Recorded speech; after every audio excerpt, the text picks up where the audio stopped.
encountered during space flight. And as we discussed, possibly to the similar pathology on Earth.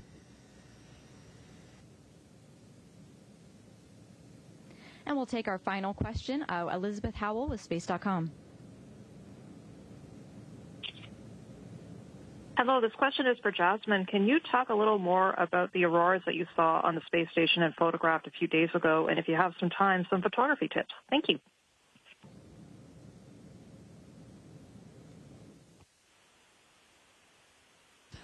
Can you just repeat the last part of the question, please?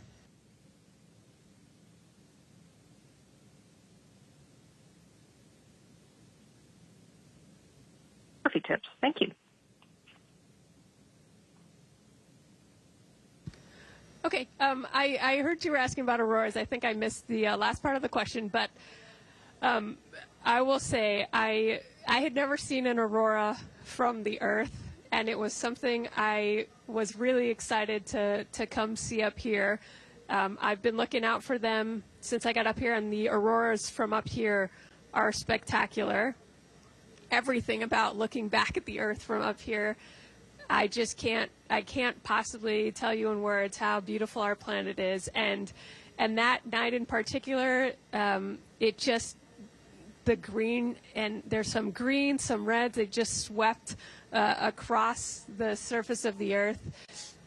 And really, looking back at the Earth from up here, I love it because every time I look out the window, I'm in awe. And every time it's a little different, even if we're passing over the same part of the Earth. Whether the lights are different or the clouds or the seasons, the sun angle. So every single time I'm amazed at how alive and beautiful our planet is. And that specific night was definitely a highlight, seeing the aurora pass over the Earth. So that's almost all of the time that we have for today. Andreas, Jasmine, Satoshi, thank you all so much, and we can't wait to see you back on planet Earth soon. Administrator, would you like to share some final thoughts? Hey guys, the research that you're doing is a part of why we're in the golden age of space exploration. Thank you for what you're doing. We are going to keep the station going for another 6 years at least. And now you are finally having breakthroughs in your research. So keep it going. Thank you. And we Earthlings are going to be the beneficiaries of what you all are doing. Thanks so much. Thank you, Administrator, and everyone for joining us. Thank you very much, Senator Nelson.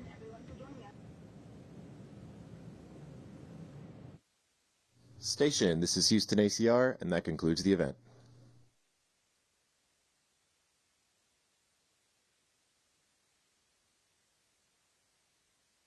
Communications.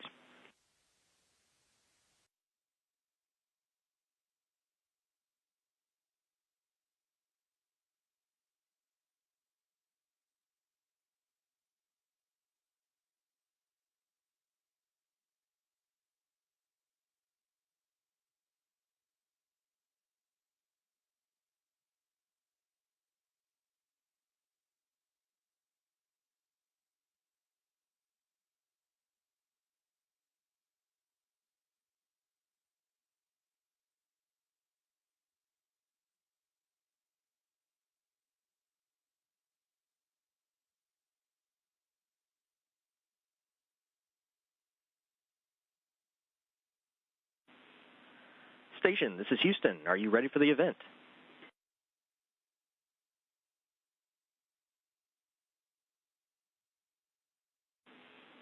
WCAI, this is Mission Control Houston. Please call station for a voice check. Station, this is Patrick Flannery with WCAI. How do you hear me? Hi, Patrick. I have you loud and clear, and welcome aboard the International Space Station. Laurel, this is a first for me. I've never spoken to anyone in space. Would you give us a sense of what you're looking at right now? What can you see in front of you?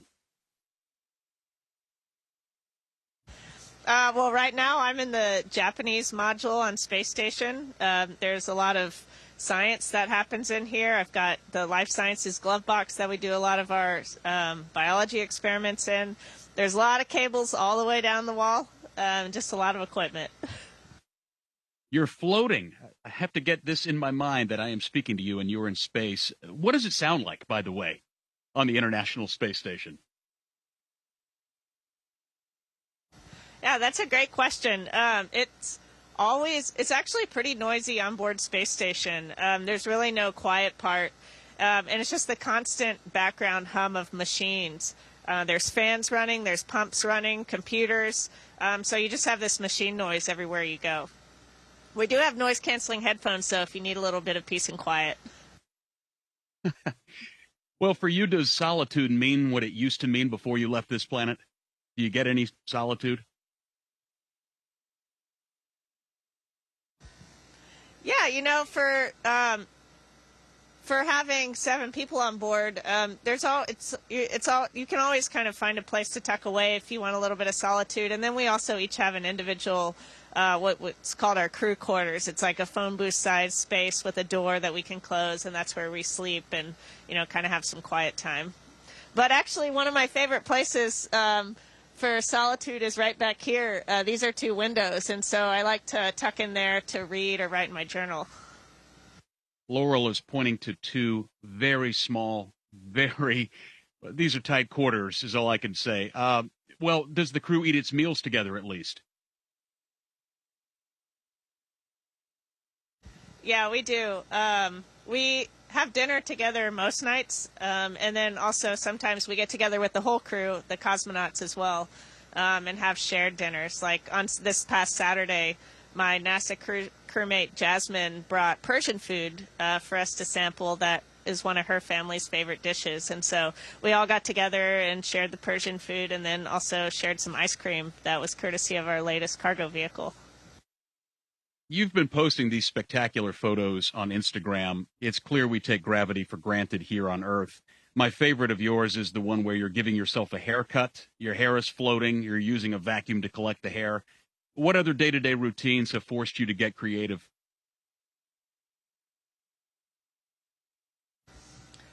You know, pretty much everything. You have to get a little bit creative. Everything's different in microgravity, and so things that you take for granted, you know, you set, like on Earth, we were laughing just recently because we were talking about like, oh, it's going to be nice once we get back to Earth and you set something down, it actually stays where you put it, because that never happens up here. Things float off really quickly. Does part of your research, Laurel, aboard the space station focus on how much or how time in space affects the body? And what else are you studying? Yeah, well, one of the major experiments that I'm personally a part of is an experiment called CIPHER. It's a large research study that encompasses a bunch of individual studies on the psychological and physiological aspects of long-duration spaceflight. So everything from how my brain adapts to the 3D environment and just adapts to the spaceflight environment to the effects on muscles and bone and cardiovascular health and all of those various things. It's looking at multiple astronauts over multiple mission durations, with the goal of, you know, learning how the space environment affects the human body as we start to go back to the moon and eventually onto Mars. And then as far as other research goes, it's awesome up here because we get to do a little bit of everything. And so in one day I might be working on a combustion experiment, materials science experiment, while someone else is working on some of our life sciences experiments. So there's always a lot of different work going on. Quickly, does anything blow you away anymore now that you've been in space? Or does everything just seem rather, Absolutely not. I still have pretty much every day a moment where I just float something in front of me and I stop and I'm like, this is just floating here. This is so cool. Or I'm floating through a module and, you know, I get a little spin going and it's just so fun. And then definitely every day, I always have a moment looking out cupola, looking out our windows at Earth and just seeing something just insanely beautiful that I haven't seen before, or that I've seen many times, and I just love to see it every time. And so, yeah, there's moments every day where I can't believe I'm in space, and I'm just in awe. Students at the West Tisbury School on Martha's Vineyard have a couple of questions for you. Here they are back to back. My name is Tatum. I was wondering what the orbit of space looks like. Hi, my name is Rihanna. I was wondering, how long will you be in space? Both great questions. Our orbits are about 90 minutes. So every 90 minutes we do a full revolution of the Earth. And that means we see lots of sunrises and sunsets every day, about 16, which is pretty neat. And we also fly over about 75% of the Earth on one orbit. And we fly over the same point on Earth about every 3 days. So we see a lot of different things every day. I've been on space station for about 5 months now. I launched in September, and I will be returning to Earth on April 2nd. I know you've worked with Russia, I know you've worked in Russia in the past. Are you and the crew working with the Russian cosmonauts now, and what's the relationship like? Yeah, I spent a lot of time in Russia leading up to launch, just there for training, of course. On space station, we don't do a lot of work on a day-to-day basis together. We have a super international crew, so we have Russia, the United States, Denmark, and Japan all represented on board space station right now. And we tend to focus on our country's experiments, which makes sense. So the cosmonauts are mostly working in the Russian segment on Russian experiments. Jasmine and I work on a lot of the NASA experiments. Andy spends a lot of time in Columbus, and Satoshi spends a lot of time in GYM, where I am right now. But I had a great time working with the Russian cosmonauts and the Russian instructors leading up to launch.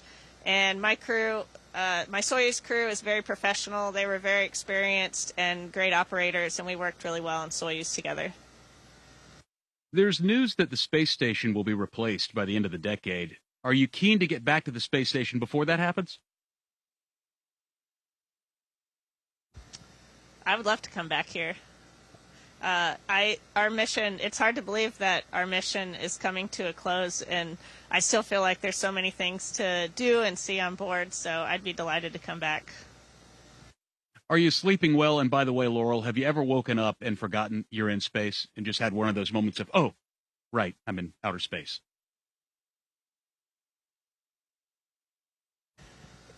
Yeah, I sleep pretty well up here. No complaints at all. But it was funny when I first got on board. I would wake up in the middle of the night, and I don't know if I had just kind of floated out of my sleeping bag a little bit, but I'd wake up kind of like feeling my way around, like not really sure where I was. That doesn't happen as much now, but that was pretty interesting. And then also, like, I still have another thing that I found funny is that just dreaming on board, all of my dreams still take place on Earth. I haven't started actually like dreaming in space yet. Oh, wow. That is astronaut Laurel O'Hara, who right now is in space. She and the Expedition 70 crew are conducting research at the International Space Station. Laurel, safe travels to you. We cannot wait to have you back here on Earth. Thanks so much. Station, this is Houston ACR, and that concludes the event. Thank you to all the participants. Station, we are now resuming operational audio communications.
Station, this is Houston. Are you ready for the event?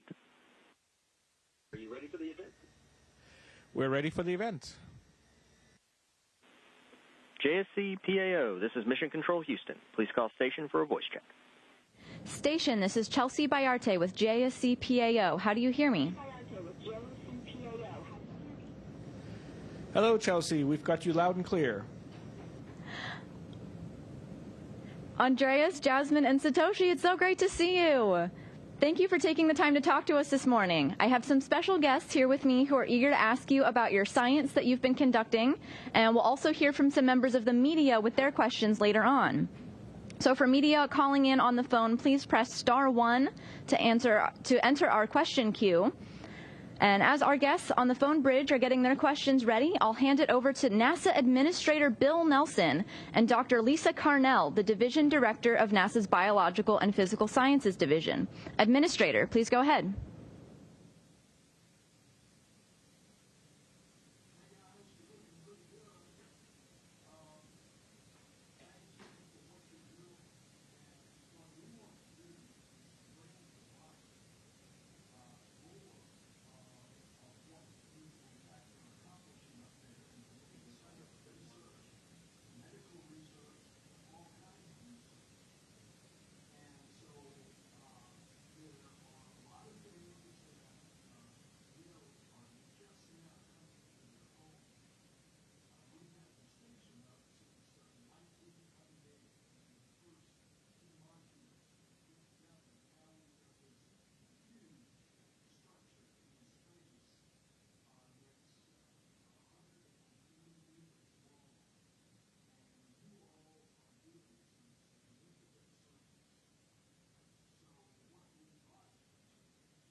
Well, that's a difficult question to answer simply because there are so many interesting experiments up here. The International Space Station is an incredibly versatile laboratory, but one of the things that really appeals to me is the idea of printing tissues, human tissues, for example. We have a biofabrication facility up here that allows us to print tissue simulants, for example, even simulants of human organs, and take advantage of the microgravity environment, which allows us to print in 3D rather than in an Earth laboratory where it's usually cell cultures are grown in a two-dimensional surface. And I think that's a very, very promising technology and very, very interesting one that we've been working with during our mission so far.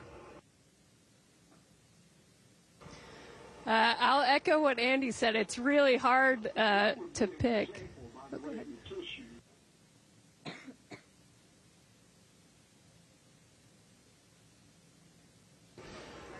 Well, so, for example, a human heart that allows us to study cardiac functions. I mean, if we look far in the future, perhaps we could print organs rather than relying on organ donors. A lot of people on Earth require organ donation, and unfortunately, we're limited on the supply, and a lot of people aren't lucky enough to have an organ donated. So perhaps in the future, we would be able to print organs, and rather than having to rely on donors.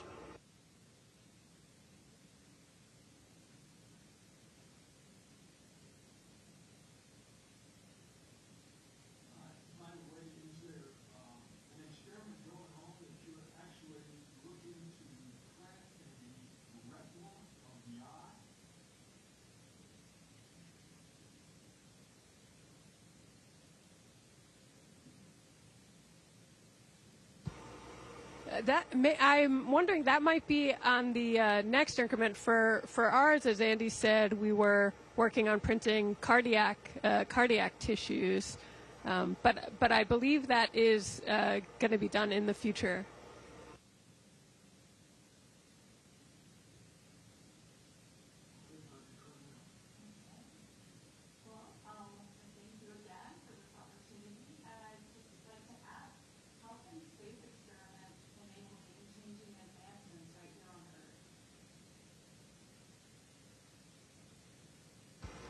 I think that's one of my favorite parts of the experiments we do, especially the biological experiments. While many of them also have implications for us going further in space, and especially on longer duration missions, because this environment of space also very much is analogous to the effects of aging on Earth. A lot of the things we study up here in the microgravity environment carry over directly. For example, we just last week wrapped up an experiment called Mabel A that's going to be coming back with us on our vehicle. And in that, we were studying in the life sciences glove box right next to us.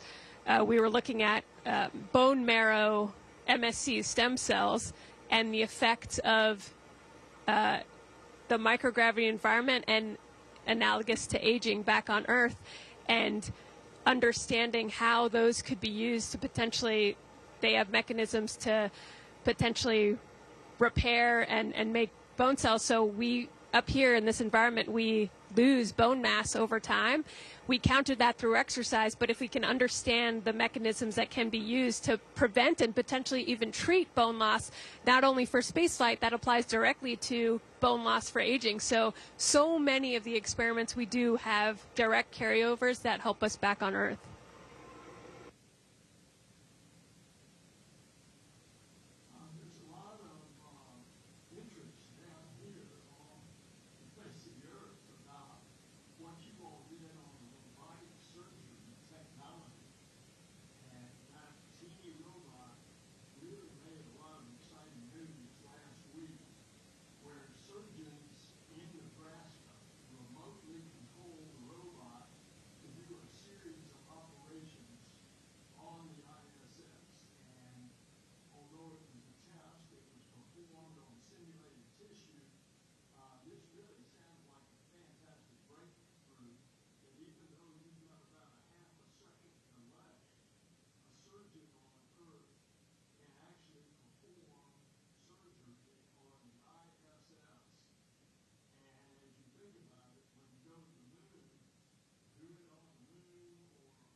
Yes, absolutely. So actually, I think Laurel was just working on this earlier today. But as you said, it's very exciting, obviously applicable to, back on Earth remote areas. But why we're studying it up here was to assess when there's a delay in the reaction and when there's a microgravity environment, how does that change those people on the ground performing remote surgeries? And as you said, when we start going further on longer duration missions, something that back on Earth might be simple, like having appendicitis and you get surgery, that could be a big deal if you're far away from home and don't have a surgeon on board. And because crews are limited and you may not be able to have a medical surgeon, especially not in every specialized in every field on board, to have that resource of being able to have someone back on Earth perform those surgeries will enable us to go on these longer duration missions further from Earth. So it's a real game changer.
Well, it's probably the small things like keeping track of everything. Everything up here has a tendency to float if you don't hold on to it, just like this microphone.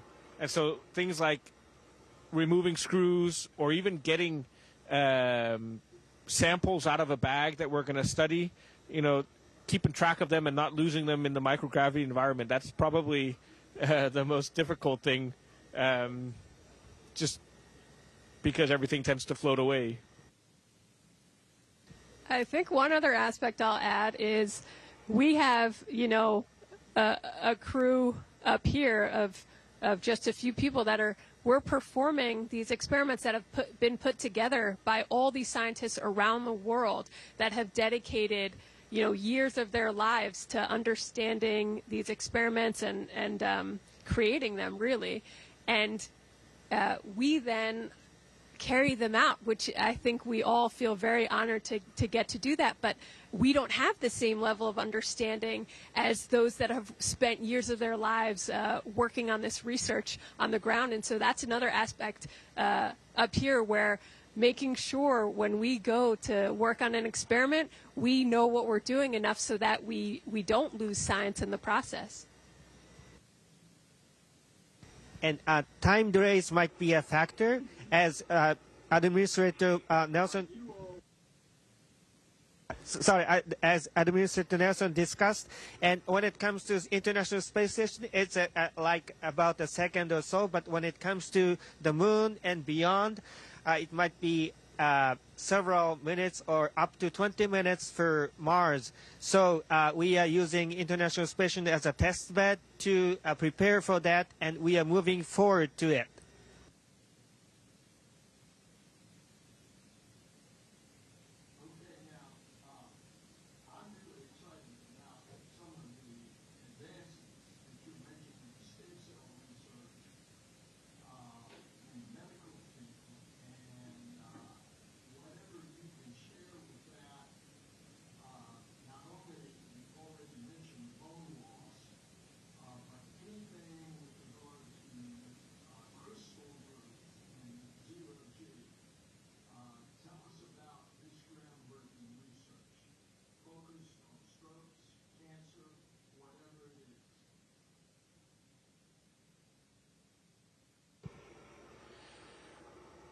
Well, it turns out gravity is a very strong force, and it tends to, on Earth, overshadow many of the smaller forces. And so whether it's physical processes, chemical processes, biological processes, or human physiological processes, when we study things in space without the influence of gravity, we can study some of these smaller effects, some of these smaller forces and their influence on the processes, and it gives us a much deeper insight into the physics or the biology of whatever scientific experiment we're looking at. And so it really gives us a fundamental knowledge by studying things under weightless conditions. And for example, if we take protein crystal growth or material science, gravity plays such an important role that it limits the size of the crystal that you can grow. And up here, without that effect of gravity, crystals or materials, metals, for example, can grow much larger, and it gives you an opportunity to understand their growth mechanisms without it being affected by gravity.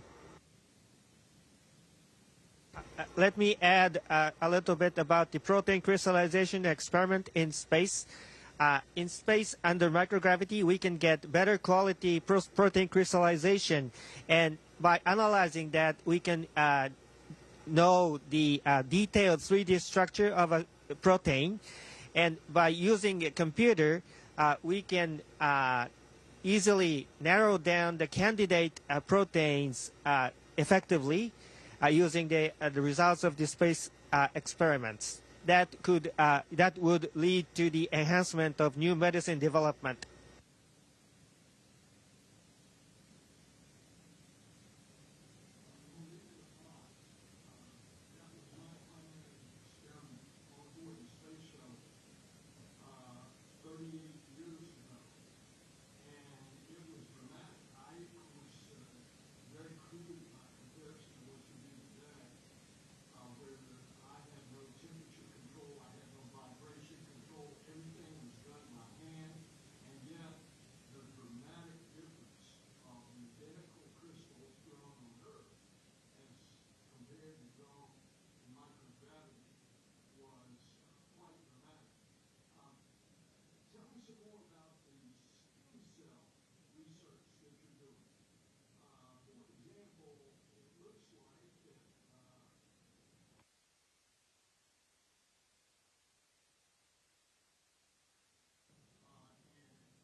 Yeah, so I think the study we just wrapped up using stem cells, and kind of as both you and Andy mentioned, when you have gravity, it overshadows a lot of things. And for up here in this weightless environment, in general, cell cultures can grow more like they do back on Earth, where they're three-dimensional, like tissues would be.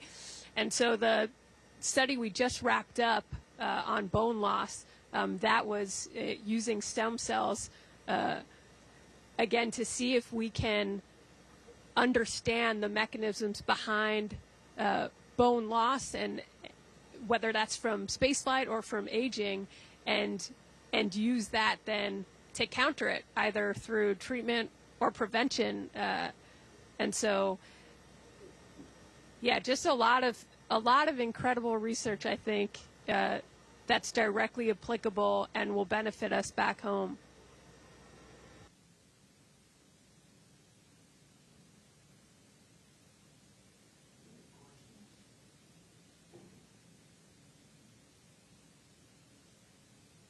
Thank you, Administrator Nelson and Dr. Carnell. We'll now turn it over to media on the phone and on social media to ask their questions. If you're on the phone, please press *1. If you're watching on social media, please submit your question using hashtag AskNASA. So we'll start here on the phone with Elizabeth Howell with Space.com. Hello, everybody. Thank you for your time. This question is for Andreas. Can you talk a little bit about the virtual reality headset that you're working on with the exercise on the International Space Station and the experience of what it's like to be using that as opposed to going without? Thank you. It's actually one of my absolute favorite activities on board the space station. It allows me to bike on 5 different routes through my home country, Denmark, including a mountain bike path through the woods, a path through the center of Copenhagen, and a path along the beach. And it is a game changer. It really makes a difference. There's just something about when you see yourself biking up a hill in the virtual reality headset, you just have more motivation to pedal a little bit harder than you otherwise would when you're just looking into the wall of the space station. I absolutely love it. It also connects me with nature. I feel like I'm out in the countryside biking, and it's wonderful. It really is. We live on board the space station, which is it's a very synthetic environment. We can't go outside. We're not in contact with nature, but this is as close as it gets, and I use it every single time I exercise on the bike. Thank you, Andreas and Elizabeth. We'll go to our next question here on the phone bridge. Jim with NASATech.net. Oh, thank you for taking my question, and thank you for doing this. By the way, I'm talking to you by phone, so whoever is responding, aside from Bill Nelson, I know your voice, if you could identify yourself. I'm very excited, and I've written a number of stories about the 3D printing of human tissue. And I'm curious about when the printing is being done, what is the raw material that's being printed? Is it human tissue that's been collected from any of you, or that's been transported up to the space station from Earth? And when this is actually done in real time for people, as one of you mentioned, whenever there is a transplant, for example, that's needed, what would be the process? Would some sort of stem cells or whatever be collected from the person needing, say, a heart, and those would be transported up to the space station and used as raw material in the 3D printing? And after the 3D printing was done, would there be a period of growth or some sort of nurturing before it's sent back down to Earth? Thank you.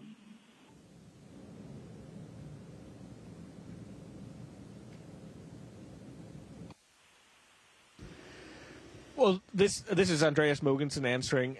Those are all very, very good questions. We are still in a very early stage of testing the technology. Currently, we are receiving syringes from Earth with cells in them, and then we're setting up the printer and letting it print with those cells from the syringes. So they're not our cells. What we would do in the future, those are good questions. I don't think, at least us up here, are not able to answer that. And I think it depends on what we discover in this process, which, as I mentioned, it's still very early stages.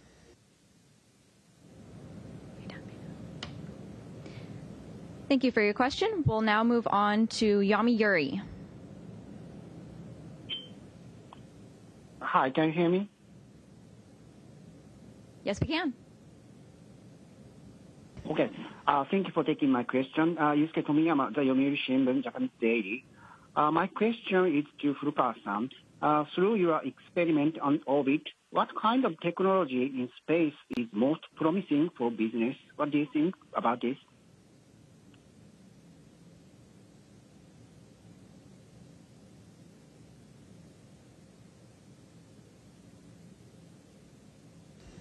Okay, thank you for the question.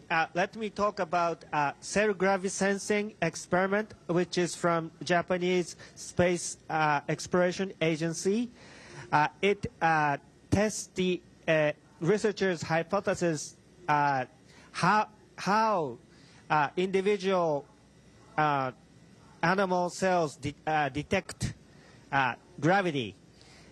Previous studies indicate that individual animal cells detect gravity, but how it does so is greatly unknown.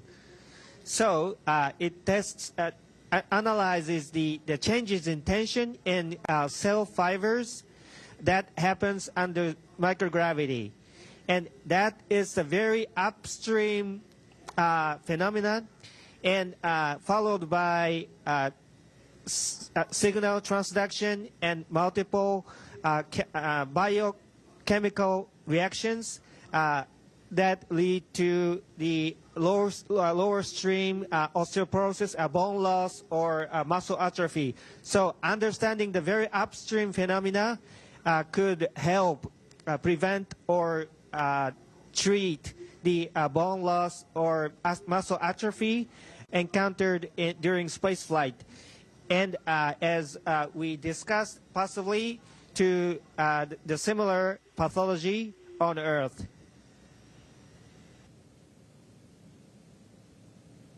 And we'll take our final question. Elizabeth Howell with Space.com. Hello, this question is for Jasmine. Can you talk a little more about the auroras that you saw on the space station and photographed a few days ago? And if you have some time, some photography tips. Thank you.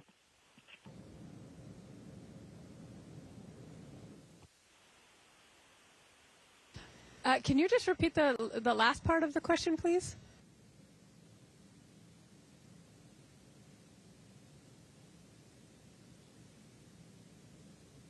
Photography tips. Thank you. Okay, I heard you were asking about auroras. I think I missed the last part of the question, but I will say I had never seen an aurora from the Earth, and it was something I was really excited to come see up here. I've been looking out for them since I got up here, and the auroras from up here are spectacular. Everything about looking back at the Earth from up here, I can't possibly tell you in words how beautiful our planet is. And that night in particular, it just, the green, and there's some green, some reds, it just swept across the surface of the Earth. And really, looking back at the Earth from up here, I love it because every time I look out the window, I'm in awe. And every time it's a little different, even if we're passing over the same part of the Earth. Whether the lights are different or the clouds or the seasons, the sun angle. So every single time I'm amazed at how alive and beautiful our planet is. And that specific night was definitely a highlight, seeing the aurora pass over the Earth. So that's almost all of the time that we have for today. Andreas, Jasmine, Satoshi, thank you all so much, and we can't wait to see you back on planet Earth soon. Administrator, would you like to share some final thoughts? Hey guys, the research that you're doing is a part of why we're in the golden age of space exploration. Thank you for what you're doing. We are going to keep the station going for another 6 years at least. And now you are finally having breakthroughs in your research. So keep it going. Thank you. And we Earthlings are going to be the beneficiaries of what you all are doing. Thanks so much. Thank you, Administrator, and everyone for joining us. Thank you very much, Senator Nelson.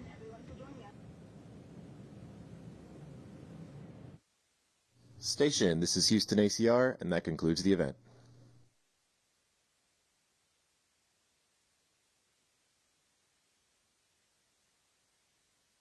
Communications.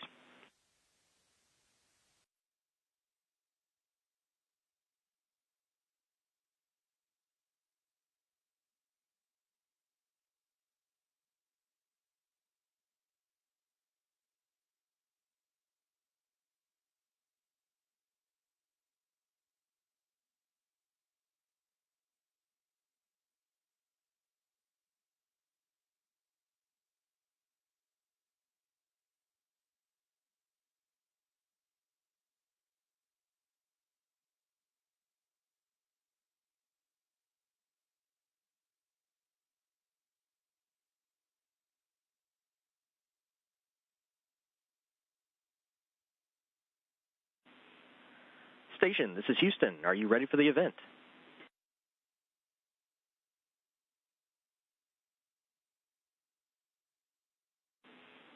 WCAI, this is Mission Control Houston. Please call station for a voice check.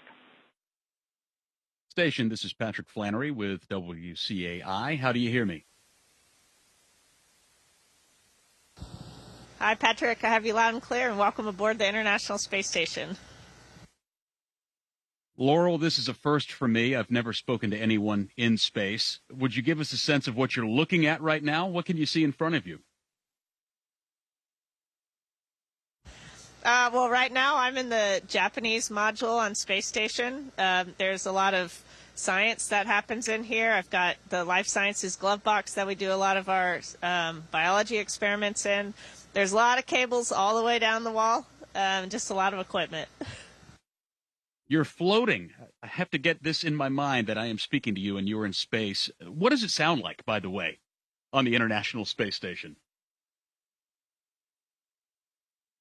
Yeah, that's a great question. It's actually pretty noisy on board Space Station. There's really no quiet part, and it's just the constant background hum of machines. There's fans running, there's pumps running, computers, so you just have this machine noise everywhere you go. We do have noise-canceling headphones, so if you need a little bit of peace and quiet. Well, for you, does solitude mean what it used to mean before you left this planet? Do you get any solitude?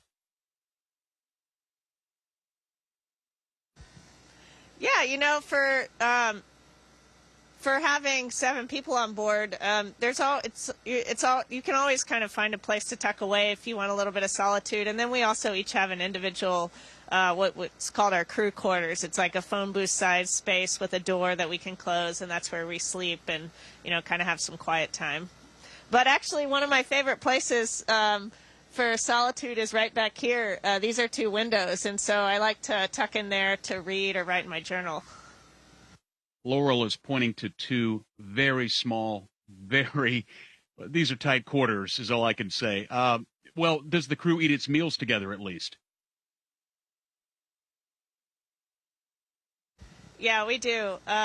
We have dinner together most nights, and then also sometimes we get together with the whole crew, the cosmonauts as well, and have shared dinners. Like on this past Saturday, my NASA crewmate Jasmine brought Persian food for us to sample. That is one of her family's favorite dishes, and so we all got together and shared the Persian food, and then also shared some ice cream that was courtesy of our latest cargo vehicle.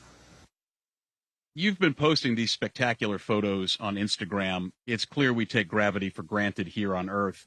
My favorite of yours is the one where you're giving yourself a haircut. Your hair is floating. You're using a vacuum to collect the hair. What other day-to-day routines have forced you to get creative?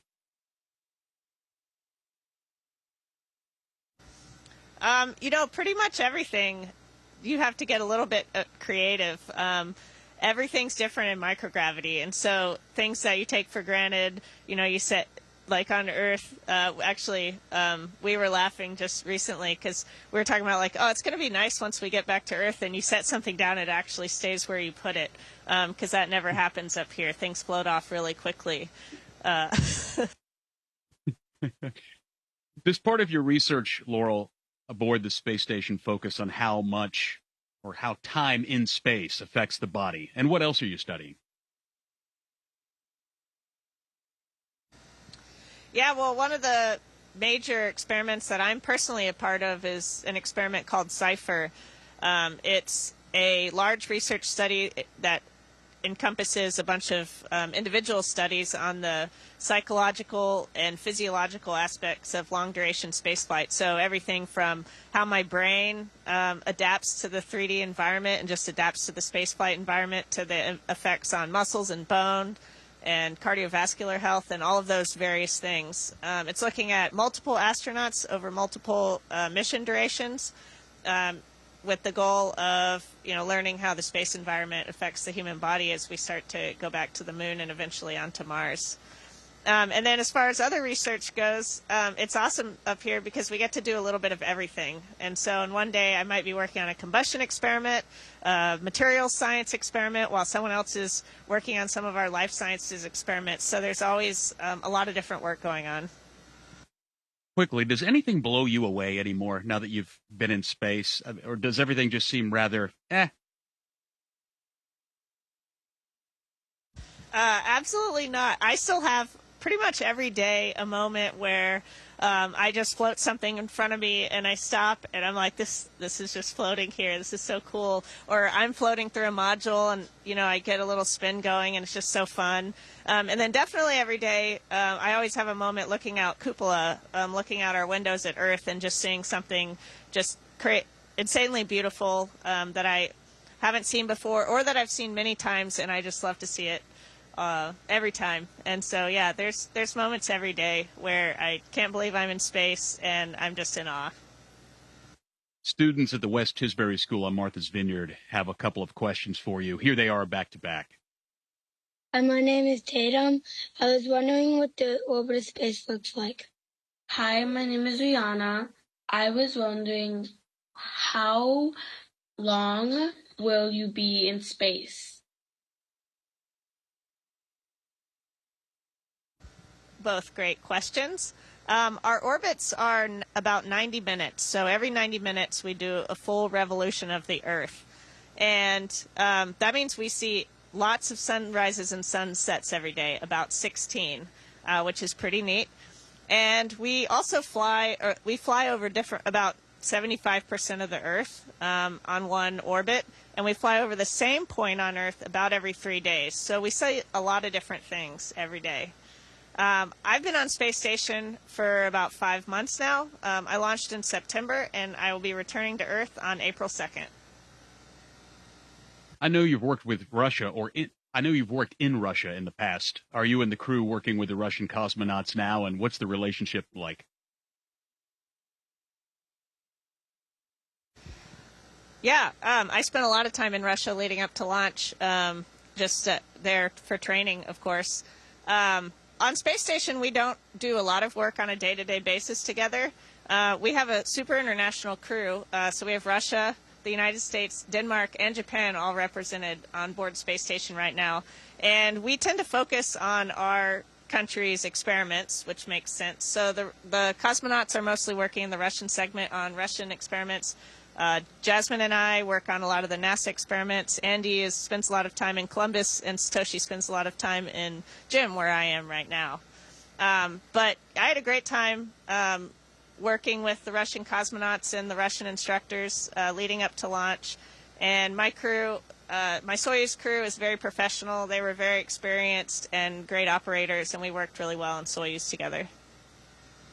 There's news that the space station will be replaced by the end of the decade. Are you keen to get back to the space station before that happens? I would love to come back here. Our mission, it's hard to believe that our mission is coming to a close, and I still feel like there's so many things to do and see on board, so I'd be delighted to come back. Are you sleeping well? And by the way, Laurel, have you ever woken up and forgotten you're in space and just had one of those moments of, oh, right, I'm in outer space?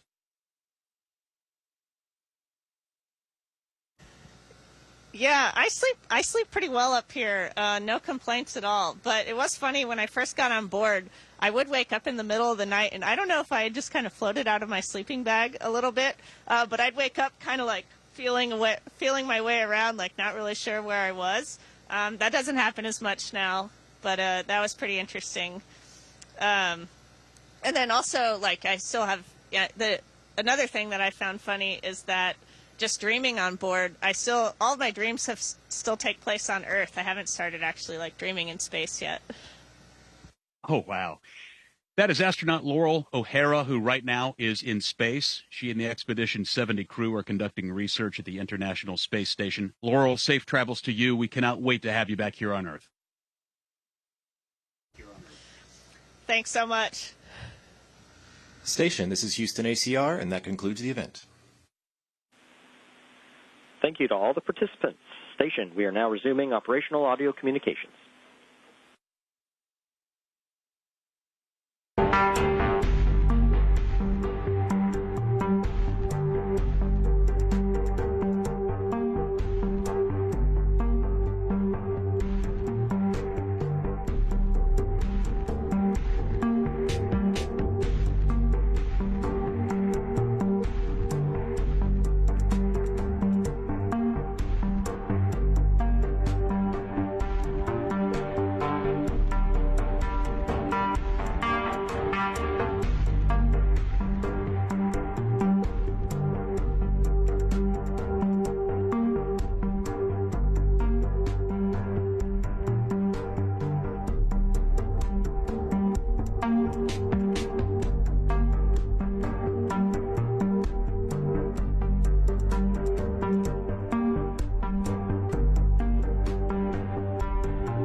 wherever, however, whenever. We're here, there. We're everywhere. It's a new era of pioneers, star sailors, thinkers, and adventurers. 3, 2, 1, 0. All engine running. Let's go.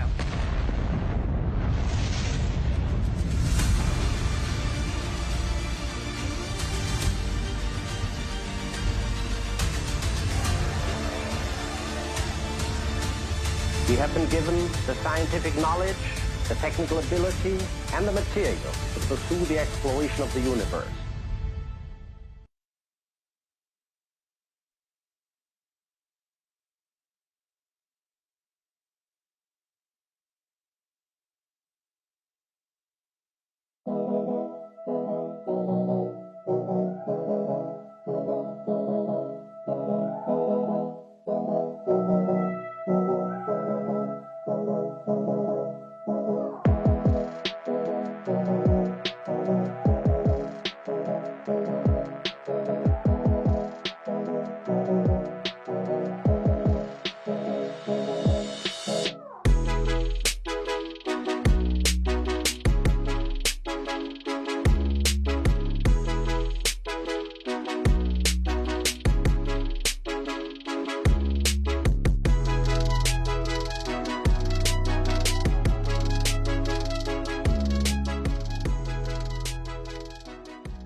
attempting to land on the moon to return the United States to the moon for the first time in 52 years. Nova-C uses an environmentally friendly mixture of liquid methane and liquid oxygen. Incredibly challenging thing like landing on the moon forced us to innovate. Intuitive Machines has built an entire space program to support these CLIPS missions.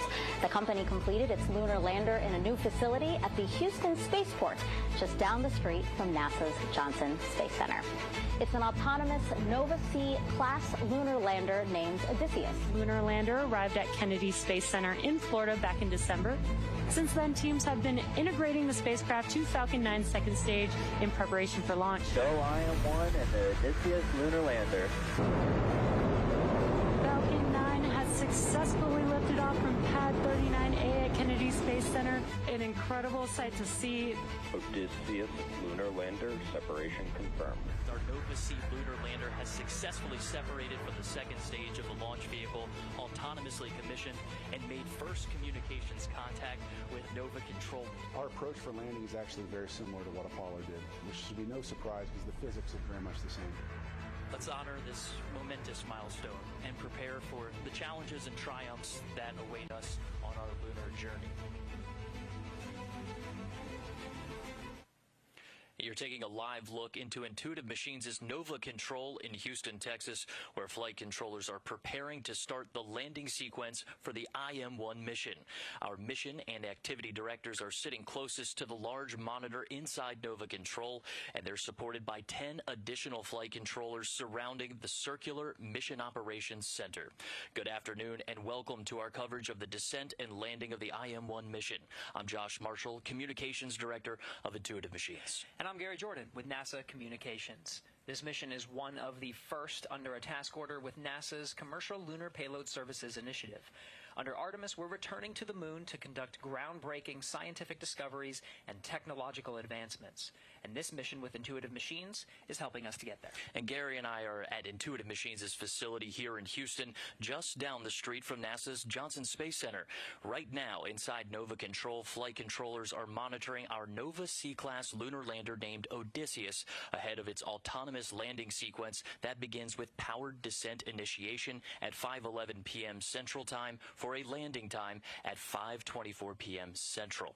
Right now, they're keeping an eye on the room's situational awareness tool called the Viz, which you can see on your screen now.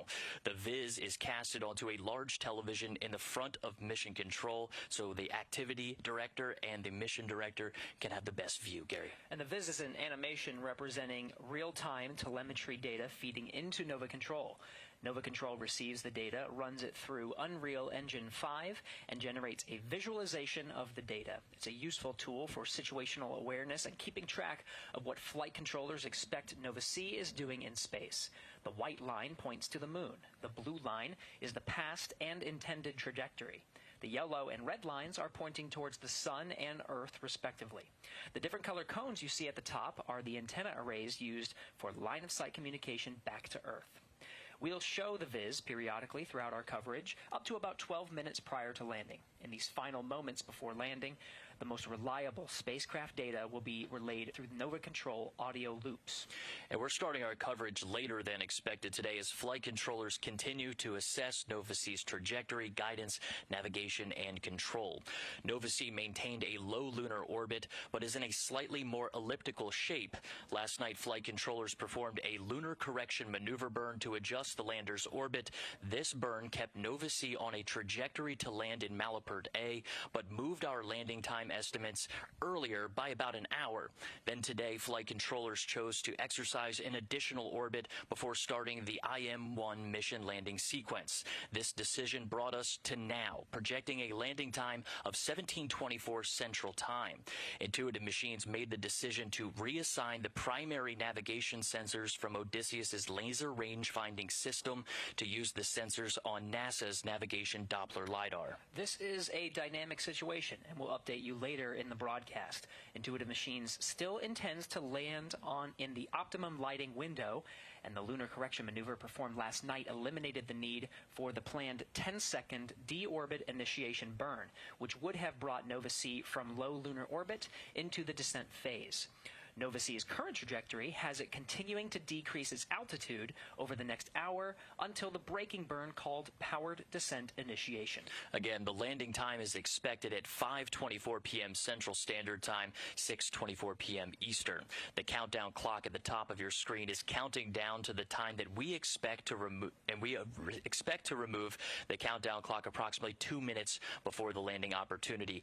Getting to this moment, Gary, has been quite the journey, and it's lasted about 7 days so far since liftoff from Launch Complex 39A at NASA's Kennedy Space Center. Odysseus lifted off at 1:05 a.m. Eastern Standard Time from atop a SpaceX Falcon 9 rocket on February 15th. Approximately 48 minutes later, Intuitive Machines' Nova C-class lunar lander entered a translunar orbit, a direct shot at the moon.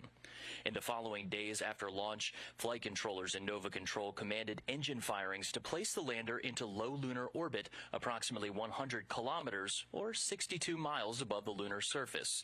The journey to low lunar orbit included firing the first liquid methane and liquid oxygen engine in space. This was called the commissioning maneuver. It was a full thrust main stage engine burn with a throttle down profile necessary to land on the moon.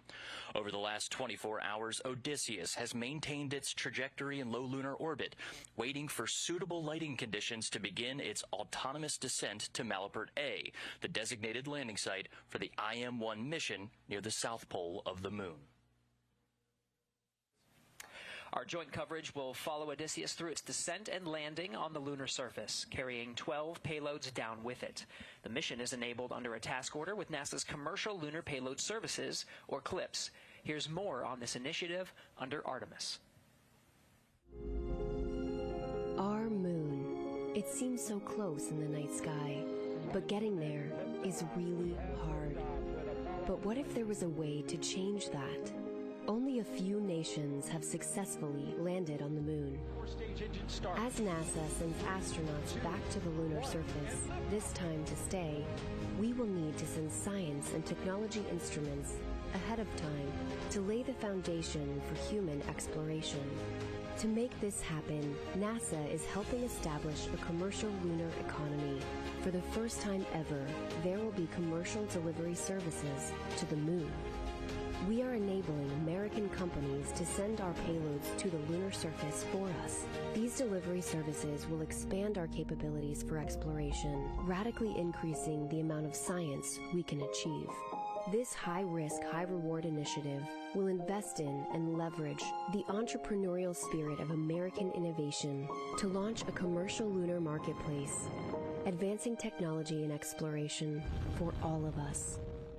With this never-before-seen streamlined access to the moon, we will be able to make novel measurements and develop technologies that scientists have long wanted to do on the lunar surface.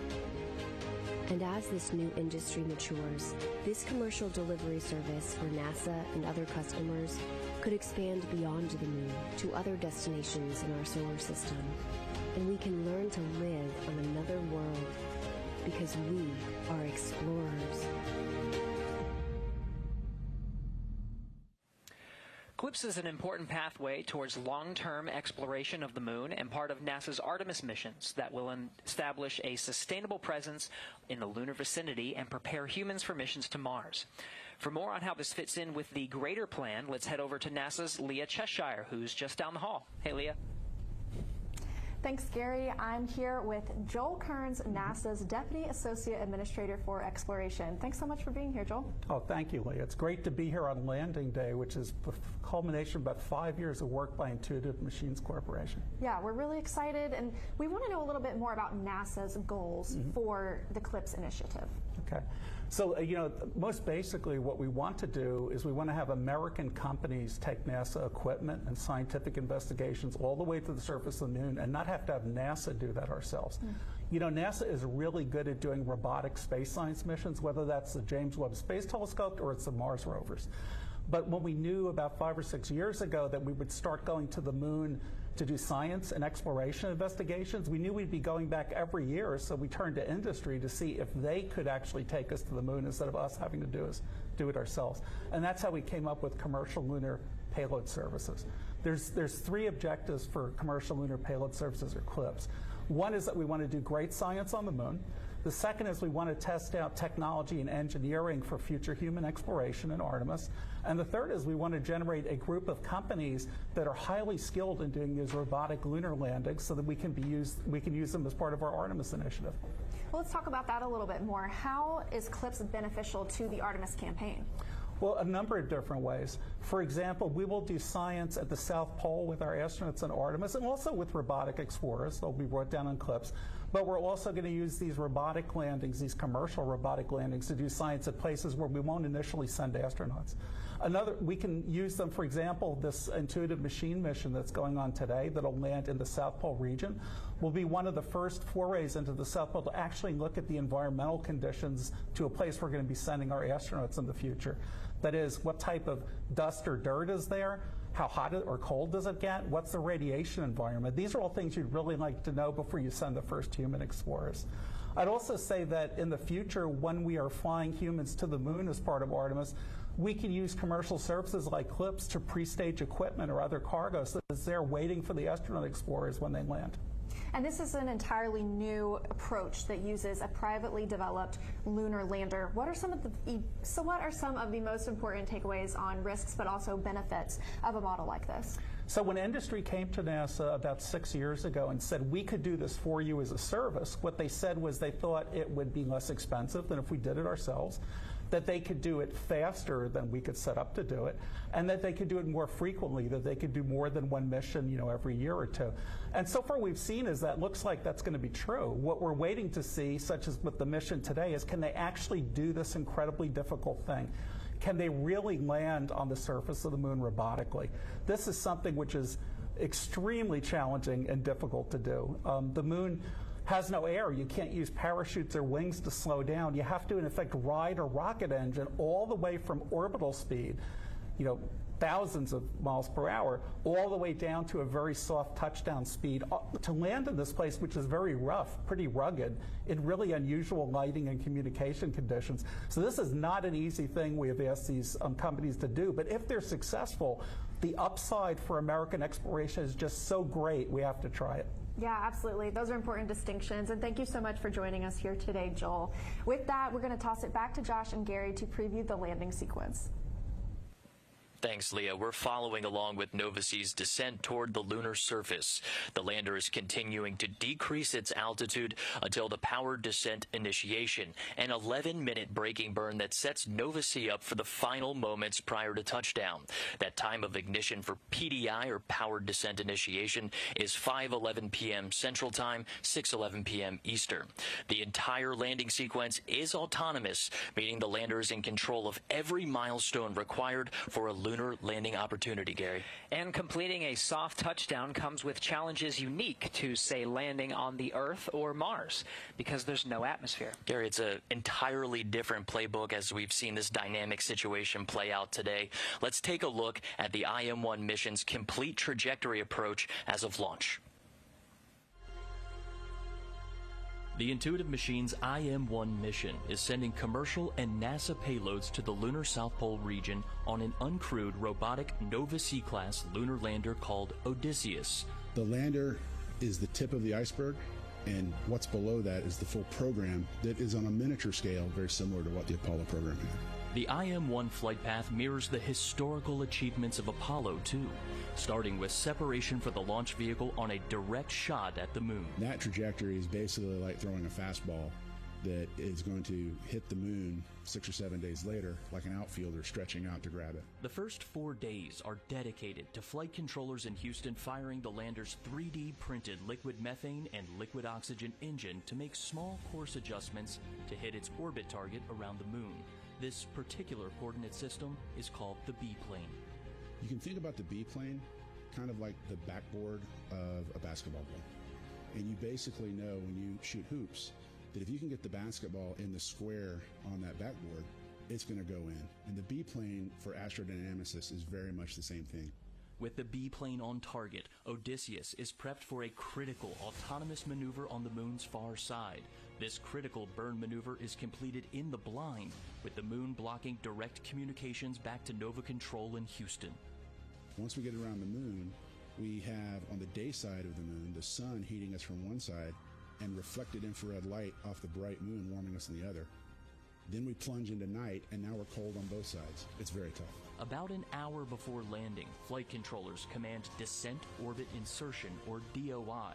This is a main engine firing to slow the spacecraft so its altitude drops from 100 kilometers to about 10 kilometers above the lunar surface. After DOI, Odysseus coasts for about an hour before starting its final approach.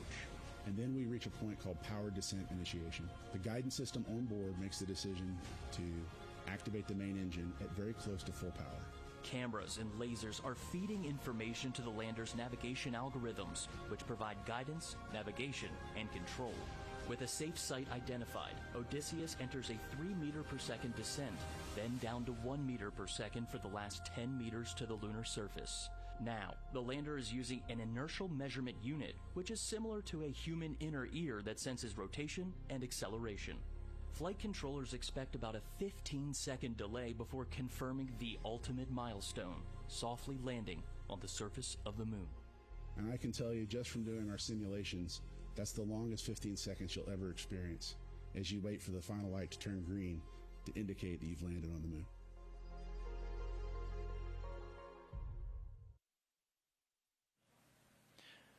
Approximately 12 minutes before our landing opportunity, we are going to show this animation of the landing sequence to describe the lander's autonomous operations, starting with powered descent initiation, or PDI. During this maneuver, Odysseus must reduce its velocity by approximately 1,800 meters per second. You can think of it as a braking phase. Then, the lander pitches upright using its main engine with the Hazard Relative Navigation, or HRN, now being fed by NASA's NDL sensors, facing toward the area where the lander intends to touch down. At this point, HRN will autonomously scan the intended landing site for a safe landing area.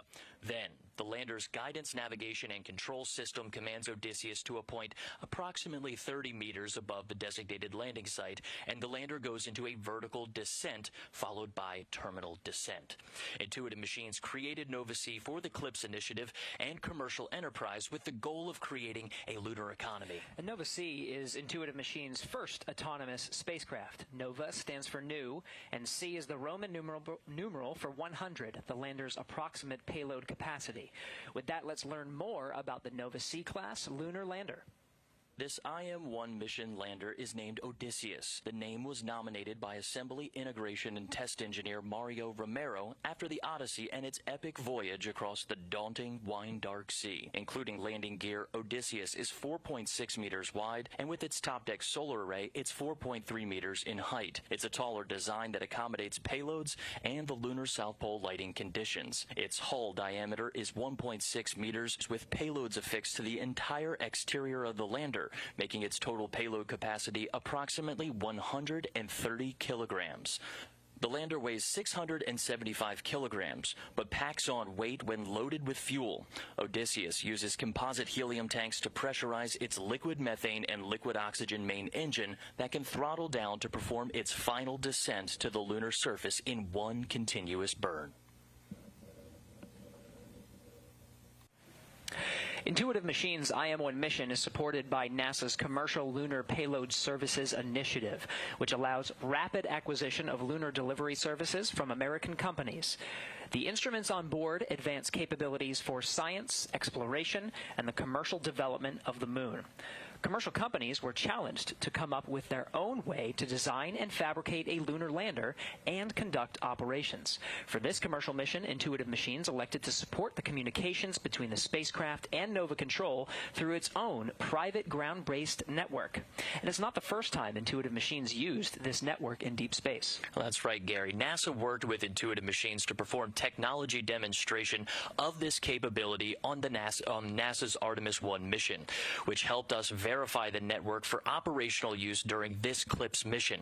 The Lunar Data Network, or LDN, uses ground-based networks to communicate into deep space, so we could lose signal while Nova-C is on the far side of the moon. However, the trajectory of the lander's low lunar orbit does allow for near continuous line of sight with Earth and ground station coverage. Let's head over to NASA's Leah Cheshire to learn more about this network. Leah. Thanks so much. And I am here now with Trent Martin, the Intuitive Machines Senior Vice President of Space Systems. Thanks for joining us, Trent. Thanks. We're here to talk a little bit about the Lunar Data Network. This is a private deep space network, belongs to Intuitive Machines. How does it differ to have this commercially available space network? And how is that different from NASA's Deep Space Network? So when we first got onto the Commercial Lunar Payload Services contract, we were trying to find a way that we could get our data from our landers back to the Earth. We were worried that the Deep Space Network, which is often oversubscribed, particularly with James Webb Space Telescope now, that we would have limited time. So what we did was we created a network of large dishes across the planet that allow us to take our data from the moon and deliver it down to the Earth. And we initially tested this out during the Artemis 1 mission. So how did Intuitive Machines work that out? Yes, we worked a reimbursable space act agreement with NASA to allow us to test our network not only with Artemis at 430,000 kilometers, but also with the Lunar Reconnaissance Orbiter, as well as the GOES satellite. Okay, and what are the goals overall for Intuitive Machines? How do you want to expand this LDN coverage? So we believe that as the market expands at lunar distance, many people will need the capability to send data back, particularly if you're operating spacecraft on the back side of the moon. You need to be able to have a relay satellite. So we're going to put relay satellites in orbit to complement our ground-based systems, which are, again, large dishes all over the world. And by doing that, we'll be able to hopefully create a market for that data system from lunar space. Okay. Is there anything else that you want to share that has gone into the development of this network? It's really exciting. We've actually been using it this week once we launched Odysseus into space, and we're taking it to the moon. We've been using this network that we tested with NASA systems for the whole week, and it's been incredible to see it work and see it in action. We have a long ways to go with it. We need to add additional satellites to the system so that we can relay data back from the moon. But we think it is the future of humanity in lunar space. Thanks so much. It's really exciting to see this in action. And we are just minutes away from acquisition of signal to confirm deorbit insertion. So we're going to send it back over to Josh and Gary to follow along with the operations. Thanks, Leah. That Lunar Data Network information feeds into Nova Control's communications and ground network console screens. It's just one of many different screens that are used by the flight controllers, and we want to bring you closer into the mission and into our Mission Operations Center. Let's take a look at what flight controller teams are seeing now. This particular screen is called the Deorbit Descent and Landing, or DDL screen. This screen is primarily used by the mission director and landing system experts. It's used primarily while Nova-C orbits the moon and through landing. The top right images of the moon are called the lunar tactical view. When the dots turn red, the lander is on the far side of the moon, and green is on the near side. The line is the tail where Nova-C is, with each dot representing 10 minutes of elapsed time. The acceleration sensed portion of the screen shows raw acceleration values from Nova-C's inertial measurement unit. This is used a lot during burn maneuvers and is a more robust way of measuring acceleration over time with the ability to look back at what has happened. For some reason, flight controllers have lost data. Finally, the column on the right is a received, accepted, edited, and failed pre-checked, or RAFE chart for short. When each of these lines are on top of each other, that's a good indication that Nova-C's navigation system is in good health. That's because every measurement Nova-C makes must be received, accepted, edited, or failed pre-check. The failure is a possible outlier of data that the lander's computer automatically knows is bad information. Collectively, the DDL screen is one of many data displays that flight controllers are monitoring to successfully navigate Nova-C to the lunar surface. Data visualization is an essential component for flight controllers who need to process this data for real-time decision-making in Nova Control. Now, again, we're following along with the flight control teams here in Nova Control prior to the next critical steps, including activation of the navigation Doppler LiDAR to provide guidance, navigation, and control for the landing phase. This is expected around 4:45 p.m. Central Time. The next critical milestone is powered descent initiation at 5:11 p.m. Central. This burn is the first in a sequence of maneuvers that starts about 12 minutes prior to landing, or about 50 minutes from now. Nova-C is, of course, landing on the moon as a delivery truck for the scientific instruments and technology demonstrations on board. There are 12 total payloads, 6 of which are NASA's.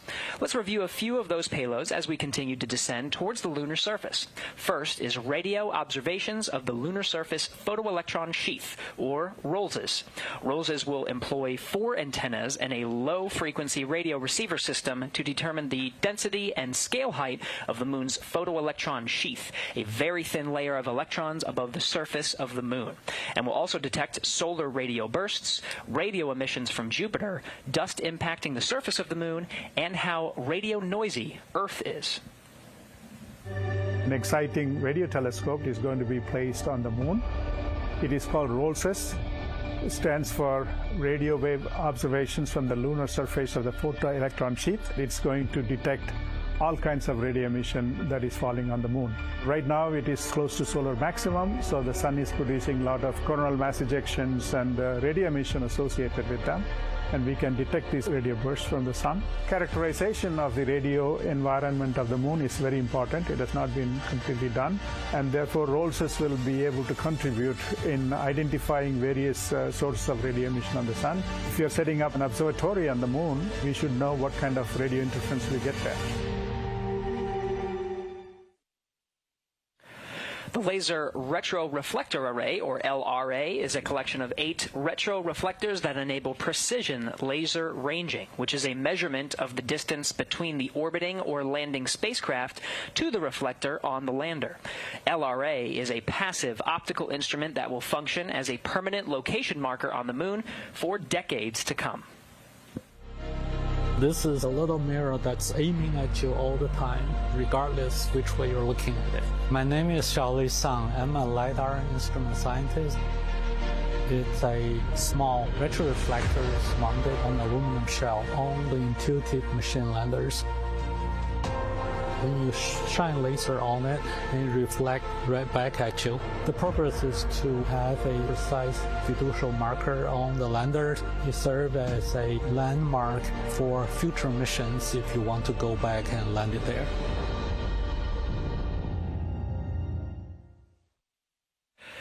Stereo cameras for lunar plume surface studies, or SCALPs, will use a suite of 4 cameras to capture stereo and still image data of the dust plume created by the lander's engine from when it begins its descent to the lunar surface all the way down through engine shutoff. SCALPs is an array of small cameras that will be placed around the base of a lunar lander and collect imagery during the descent and landing of the vehicle. Using a technique called stereophotogrammetry, we can use those images to reconstruct a 3D shape of the ground. As the lander comes down, its hot engine plumes will interact with the surface. Our cameras will begin acquiring images from before this interaction begins until after the vehicle has landed on the surface. The SCALPs cameras will specifically be looking at the overall crater formation and erosion of the ground due to the rocket plumes. The final stereo images, which will be stored on a small onboard data storage unit, will be transferred to the lander and then downlinked to Earth, where we can use them to reconstruct the overall erosion volume and shape of the ground.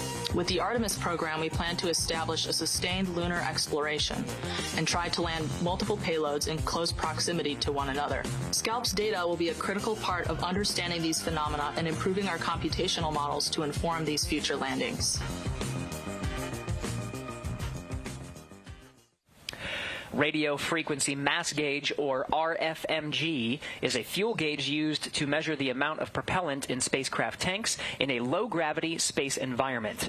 Using sensor technology, RFMG will measure the amount or mass of cryogenic propellant in Nova-C's fuel and oxidizer tanks, providing data that can help predict fuel usage on future missions. I'm Greg Zimmerly, the principal investigator for the Radio Frequency Mass Gauge payload. This instrument is a space-age fuel gauge. We're going to use it to measure the amount of cryogenic propellant in the Intuitive Machines Nova-C lander propellant tanks. These propellants are very cold. They're at about minus 300 degrees Fahrenheit. Now we're integrating the instrument onto an actual lunar lander. Future lunar missions, like those in the Artemis program, will likely also use cryogenic propellants. and have to store those propellants in space for long periods of time. So having an instrument like this that can measure the propellant in the tanks in low gravity will help future lunar missions know how much fuel is in the tank at all times.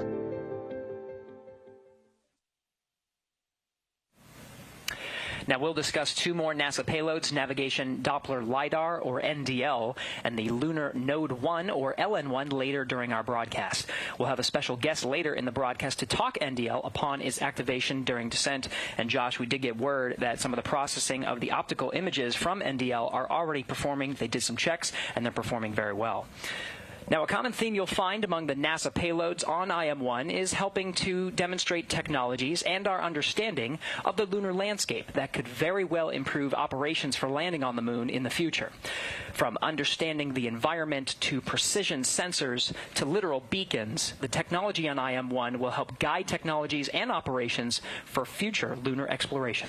And Gary, with CLPS as a springboard of innovation, Intuitive Machines designed and developed its complete lunar program to help support CLPS and carry out the essential part of that directive, which included calling for the commercial development of the moon. Back in 2018, the U.S. government declared the moon of strategic interest. At that time, few companies and institutions were working on payloads designed for the moon because no one had been to the lunar surface in over 50 years. Gary, in the time it takes to get an undergraduate degree, 6 commercial entities created payloads for the IM-1 mission. We'll view all of them as pioneers helping shape this brand new lunar economy. And Josh, a true lunar economy should not have just NASA as a sole customer. NASA's CLPS initiative encourages a model where NASA is just one of many customers. And this is an important element to ensure that this model of transporting incredible science and technology instruments to the lunar surface is a sustainable and robust one. Well, it's important, and Gary, it's also promising in this situation. The commercial interest for delivering science and technology demonstrations continues to grow. As of our third planned mission, we're seeing more and more non-CLPS payloads from both domestic and international companies and institutions, which are driving us towards a future, maybe completely commercial mission to the moon, possibly as soon as our 4th mission. Well, even on IM-1, there is a variety of unique commercial payloads. It's a good snapshot of out-of-the-box ways to think about what the moon can offer. Well, that's part of the challenge. Beyond just creating the capability to land on the moon safely, we had to look toward a new emerging ideas and find innovative ways that may add value on Earth and spaceflight. Let's learn a little bit more about those payloads and the lunar lander attempting to make history. The Nova C was our version of a liquid oxygen, liquid methane lander, and we went about imagining that into existence. Intuitive Machines' Nova C class 3D printed engine took its first breath of liquid methane and liquid oxygen in 2018 on an airstrip at Ellington Airport in Houston, Texas. We didn't have enough money for a facility with blast walls and water suppression or water deluge, so we had to test outside in the environment of Houston, where the temperature is about 100 degrees and the humidity is like the same, and we have an 18-hour day rolling out to the runway. It was brutal. But we did it to get the critical test engine data we needed to build our own engine. Designed, manufactured, and controlled in space by Intuitive Machines, Nova C's structure is primarily carbon composite. We needed to build the lightest weight structure we could. That meant honeycomb aluminum core with composite face sheets, composite struts, and most importantly, linerless composite propellant tank. Man, what a challenge that was. Between the engine, carbon composites, software, and electronics required to build a Nova C lunar lander, it took an incredible amount of touch labor to get to the launch pad. We worked very closely with San Jacinto Community College to create a certification course for technicians, where they would take these certifications. We then, in Intuitive Machines, would give them an internship and test them out in the workplace. And anyone that showed the aptitude to be a really good technician, we hired on the spot. Nearly all of the lunar lander's payloads are mounted to its exterior, including 6 NASA-provided payloads that will help lay the foundation for Artemis missions. Embry-Riddle Aeronautical University's EagleCam, designed to deploy off Nova C right before landing to take third-person perspective images. The International Lunar Observatory Association's camera system mounted at exact angles that could capture images of the Milky Way from the lunar surface. A data center technology demonstration by Lone Star Data Holdings and Omni Heat Infinity, Columbia Sportswear's thermal reflective insulation used in many of their outdoor products, will help protect Nova C from extreme temperatures in space. They've got brilliant ideas, and if we can help facilitate those startups to help build this economy, I think that raises all boats, and it's as serving as the transportation leg to the moon, we're happy to accommodate those kinds of companies. Now, the lander and our payload customers require command and control in space. Intuitive Machines' Mission Operations Center provides both of those elements. It's called Nova Control, Nova being the name of our lunar lander class, and Control being the nerve center of our entire lunar program. Its unique circular design fosters a collaborative environment where flight controllers and customers may make agile decisions. Let's take a live look. Yeah, and inside that flight control room, Josh, it's important to note that these are not the only teams that have been in this room over the past 7 days. This is staffed 24/7 inside in Nova Control here. There's red, white, and blue teams that support this mission. Gary, the mission required 24/7 operations. We're somewhere in between the 7th and 8th day. This has been 3 teams, red, white, and blue, working 8-hour shifts, which really turned into just about everybody working 12-hour shifts each. In addition, there's another team, the gold team, that's running problems and solving solutions that are coming up in the future. And at this moment, we talked about this being a dynamic situation, using 2 of NDL's lasers to feed into our HRN and TRN cameras to provide a landing solution. Everyone, every asset available out of all of these teams is on hand right now to solve these intractable problems and take the best shot at the moon we possibly can. It really took a team to solve some of these. As you mentioned, a dynamic situation. Now, you talked about the design of this room, fostering that collaboration. It's a little different from what I'm used to over at the International Space Station Flight Control Room, where you have consoles that are facing towards large screens. What exactly is the logic behind this particular design? Really, we wanted to get everybody together into where we're a small company. There's not a lot of us. Agility is our strong suit in this situation. And this room really suited us. It's a situation where we can put our payload customers inside the center, or let's say we need to bring in operators who have knowledge of the things that need to happen in the future that we haven't quite touched on as a team. But you can insert those folks into the center of this room, make quick decisions, respond to problems, and that's really the way that we see tackling some of the hardest challenges in the world. And certainly right now for us, this is one of the hardest challenges on the moon, most certainly. Which we are saying absolutely, and it takes everybody in this room, and everyone has their respective roles, just like we see with any spacecraft. Each of these individuals provides insights into a specific spacecraft subsystem. And the captain of this whole thing is usually the mission director. In this case, this is Blue Team. That is Dr. Tim Crane. He's our co-founder and chief technology officer, serving as mission director today. Now, flight control operators continue to monitor Nova C's performance. Operationally, we're still counting down to PDI ignition at 5:11 p.m. Central Time and landing at Malapert A at 5:24 p.m. near the south pole of the moon. For more on Malapert A, let's head over to Leah Cheshire. Leah? Thanks so much, and I am now here with Ben Bussey, Intuitive Machines Chief Scientist, to talk about Malapert A. Thank you so much for joining us, Ben. It's great to be here. Now tell me a little bit about this landing site. Why was it chosen, and what sets it apart? So the most important factor when selecting the landing site was to find a good, safe site for Odysseus to land, and we're landing in highland terrain near the poles, and that was a fun challenge for the team, but we think we found a good, large, safe area free of boulders and craters. The other key factor was to try and land in the south polar region of the moon. If you know, NASA, through the Artemis program with their international partners, will be sending human missions to the moon in this decade. So the goal was to find somewhere in the South Polar region that was large and safe, and we sort of think just outside the rim of Malapert is sort of a Goldilocks location that will allow all the payloads to get the data that they want to get. And you talked for just a second about that lunar highland material. That's what we believe Malapert A to be composed of. What is really interesting about the lunar highlands? So if you look at the moon, you will see you see bright and dark regions, and the dark regions are lunar mare, which are old volcanic flows. The bright regions are mountains, are the highlands, which actually represent the original 4.5 billion year crust of the moon. So they're scientifically very interesting.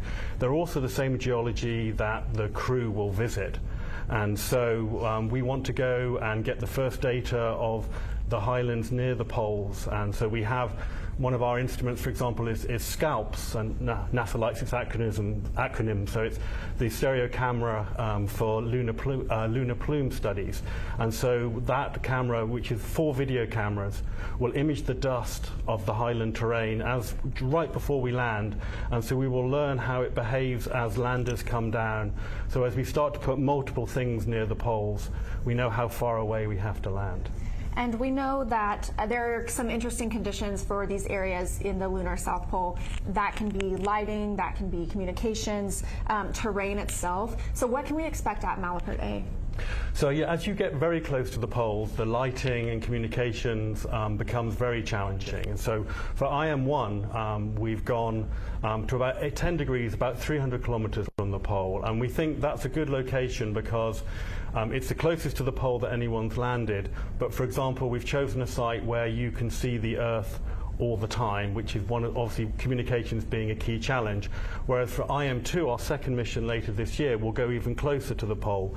So for example, one of the things that we can study is while we see the Earth all the time, it's still close to the horizon. And one of the things that communication engineers want to know is how communication is affected when the Earth is really close. So that's one example of something we can do in support of Artemis. Well, thank you so much for joining us here today, Ben. That's all the time we have right now. We're going to send it back to Josh and Gary to talk a little bit about the landing sequence. Thanks, Leah. Yeah, Malapert A is a fascinating satellite crater to Malapert, a crater only 300 kilometers from the moon's south pole. The site is named after Charles Malapert, a 17th century Belgian astronomer. The area around the landing site is believed to be made of lunar highland material, similar to Apollo 16's landing site.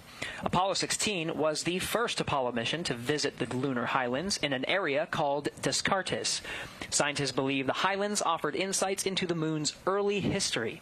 The Descartes landing site turned out to be a source of rich scientific information.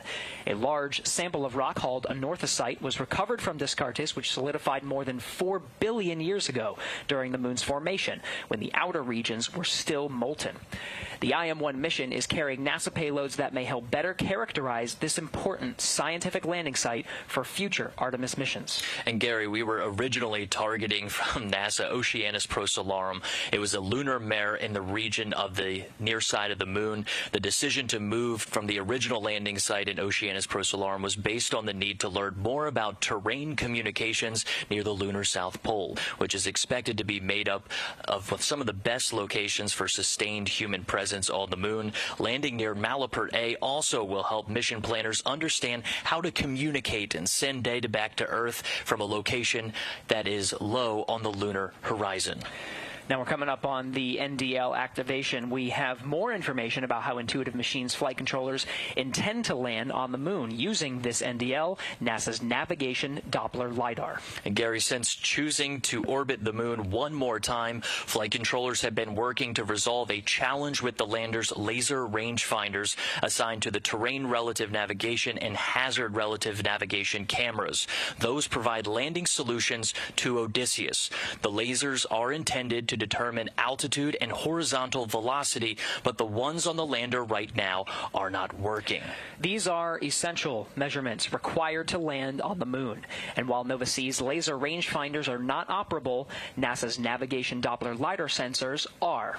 So during the last 2-hour orbit, flight controllers have been loading software patches and resetting the lander's guidance, navigation, and control system to use 2 laser beams from NASA's Navigation Doppler LiDAR as primary primary navigation sensors to land Odysseus.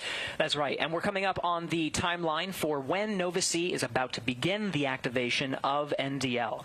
This is a three-step process from powering on, becoming ready for operation about 5 minutes later, and then integrating those sensors with Nova-C's terrain and hazard relative navigation cameras ahead of Nova-C landing. So while we wait, let's learn a little more about NDL. So the Artemis program is taking NASA back to the moon, and everything that goes there, including the instruments and people, must be flown there safely and landed there precisely.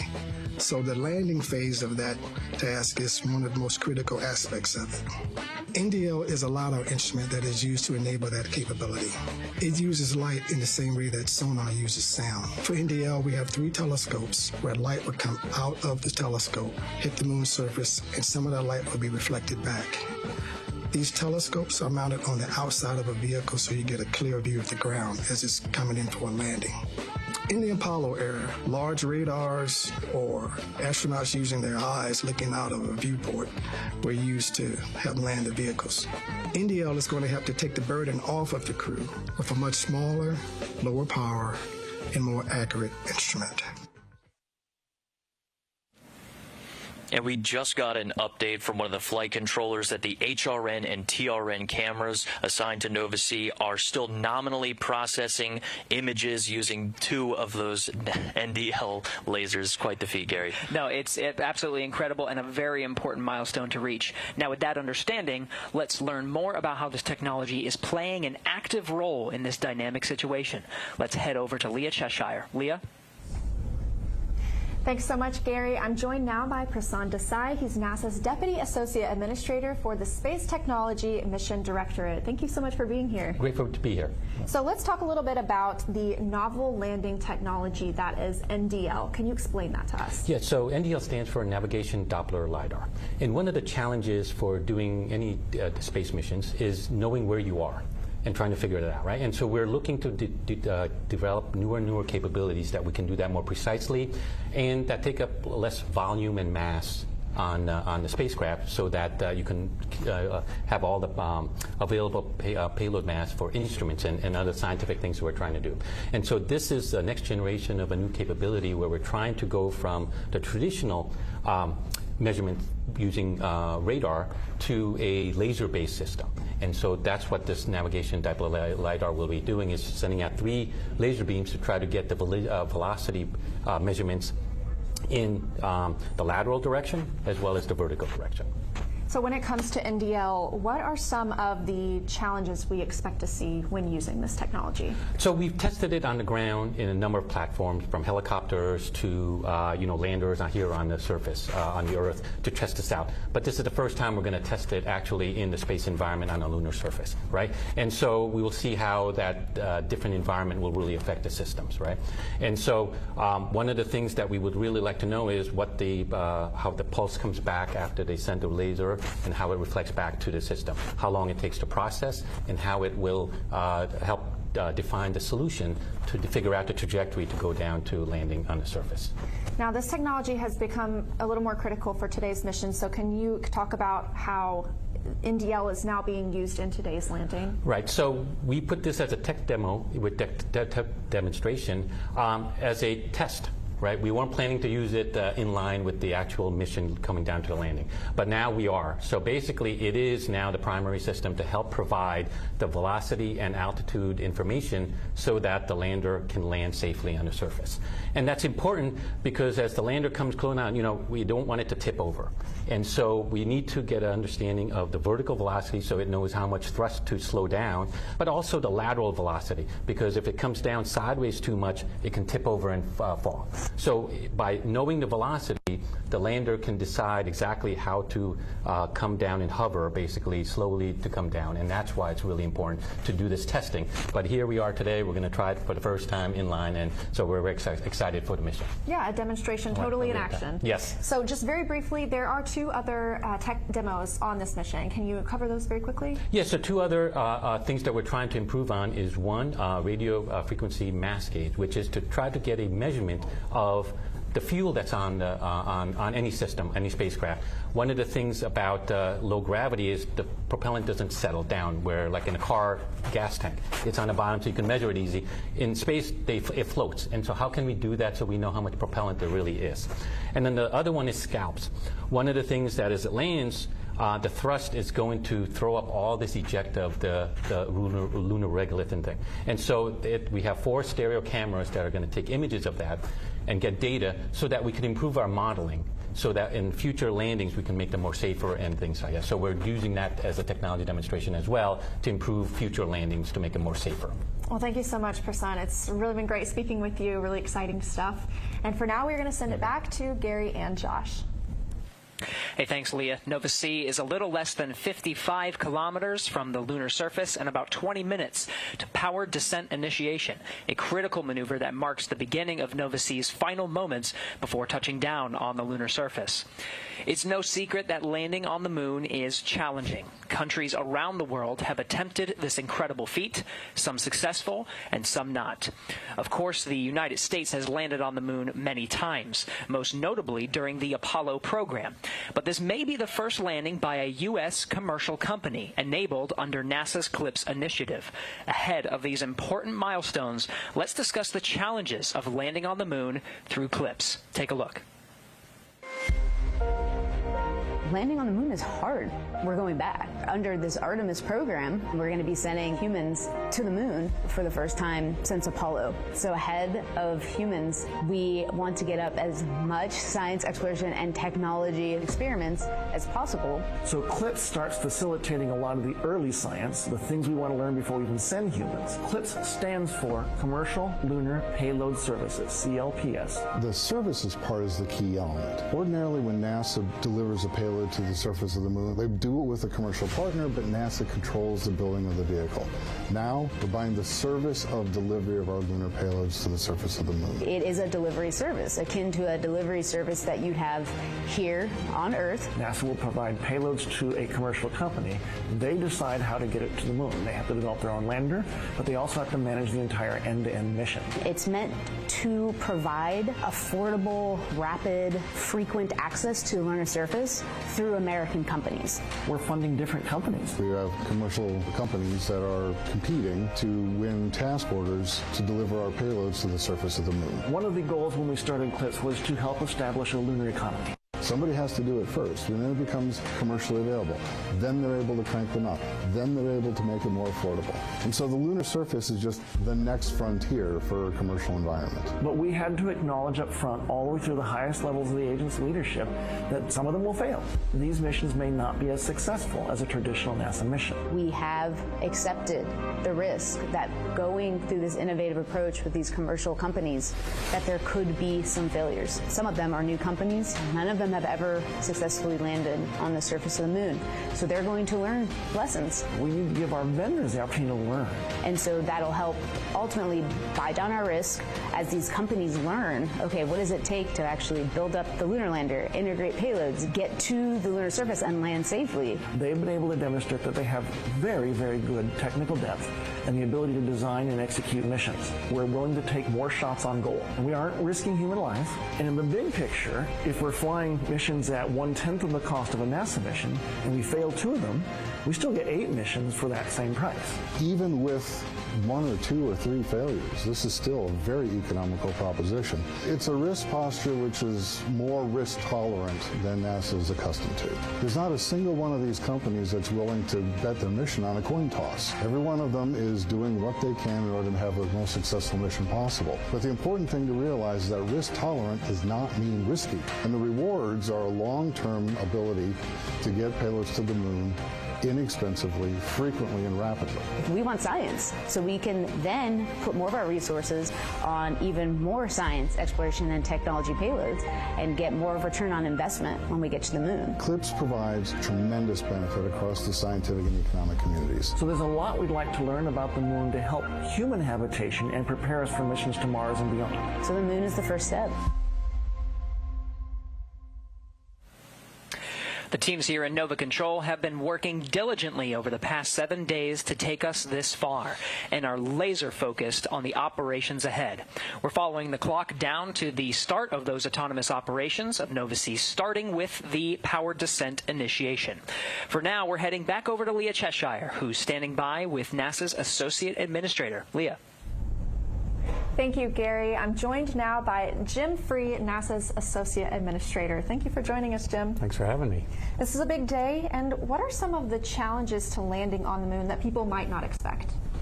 Well, it is a big day, by the way. You're right. I think the challenges are multifaceted. First, getting into lunar orbit is a challenge. Going to the South Pole is different than going to other parts of the lunar surface. The lighting conditions are a lot different than at the equator.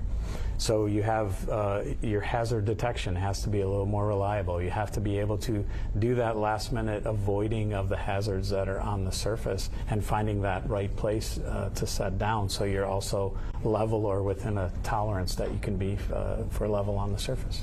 We've talked a little bit about how this is a different model for us. So how does NASA help ensure success while we also allow these companies to figure out their solutions? We're able to offer our technical expertise, so companies can ask for technical experts from NASA that might be an expert on lunar surface conditions or orbits around the moon, or even just in assembly of the spacecraft, the vehicles.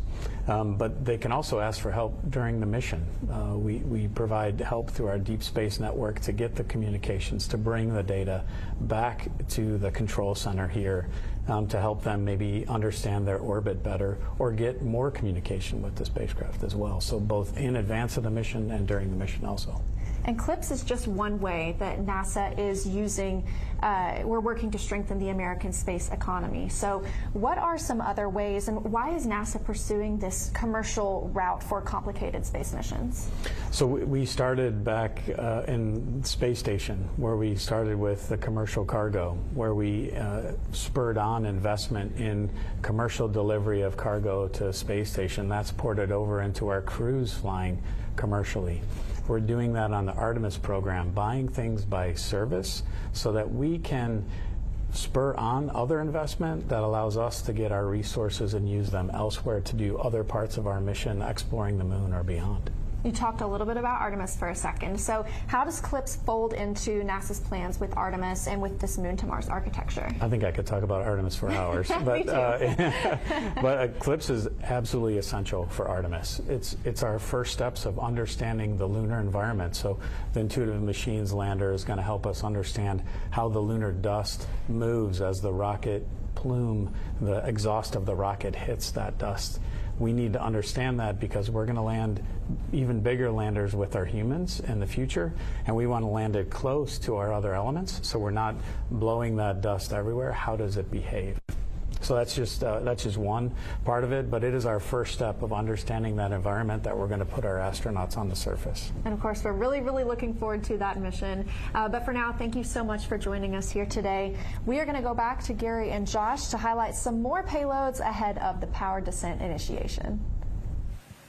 Hey, thanks, Leah. A report at 4:54 p.m. Central Time from the flight control teams shared that Nova C is less than 30 kilometers above the lunar surface and is in the lunar southern hemisphere. We're still on track for PDI at 5:11 p.m. Central Time.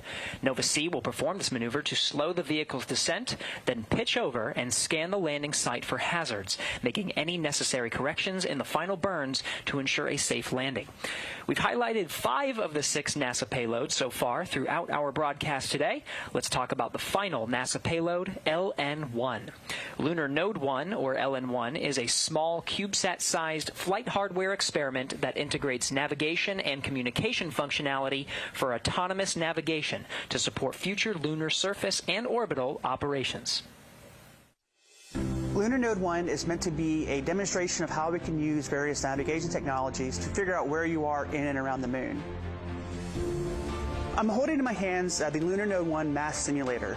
We use this build to test out our vibrational modes, put on a shake table, and also do fit checks with the lander itself. Inside of our payload, we have multiple electronics boards that fit within this chassis that is a little bit about a half a U in size. You can see our external connectors here where we have our data and power to the lander itself. And within here, we have multiple boards that do the power regulation, our data control, our FPGAs, all those kind of electronics pieces are in here, as well as a small S-band radio that attaches up underneath this top radiator in order to distribute this heat, and then to talk to the antenna, which mounts here. This is the same size and build as the flight payload. It's just not covered in MLI or some of the other materials that you'll see on the flight build itself.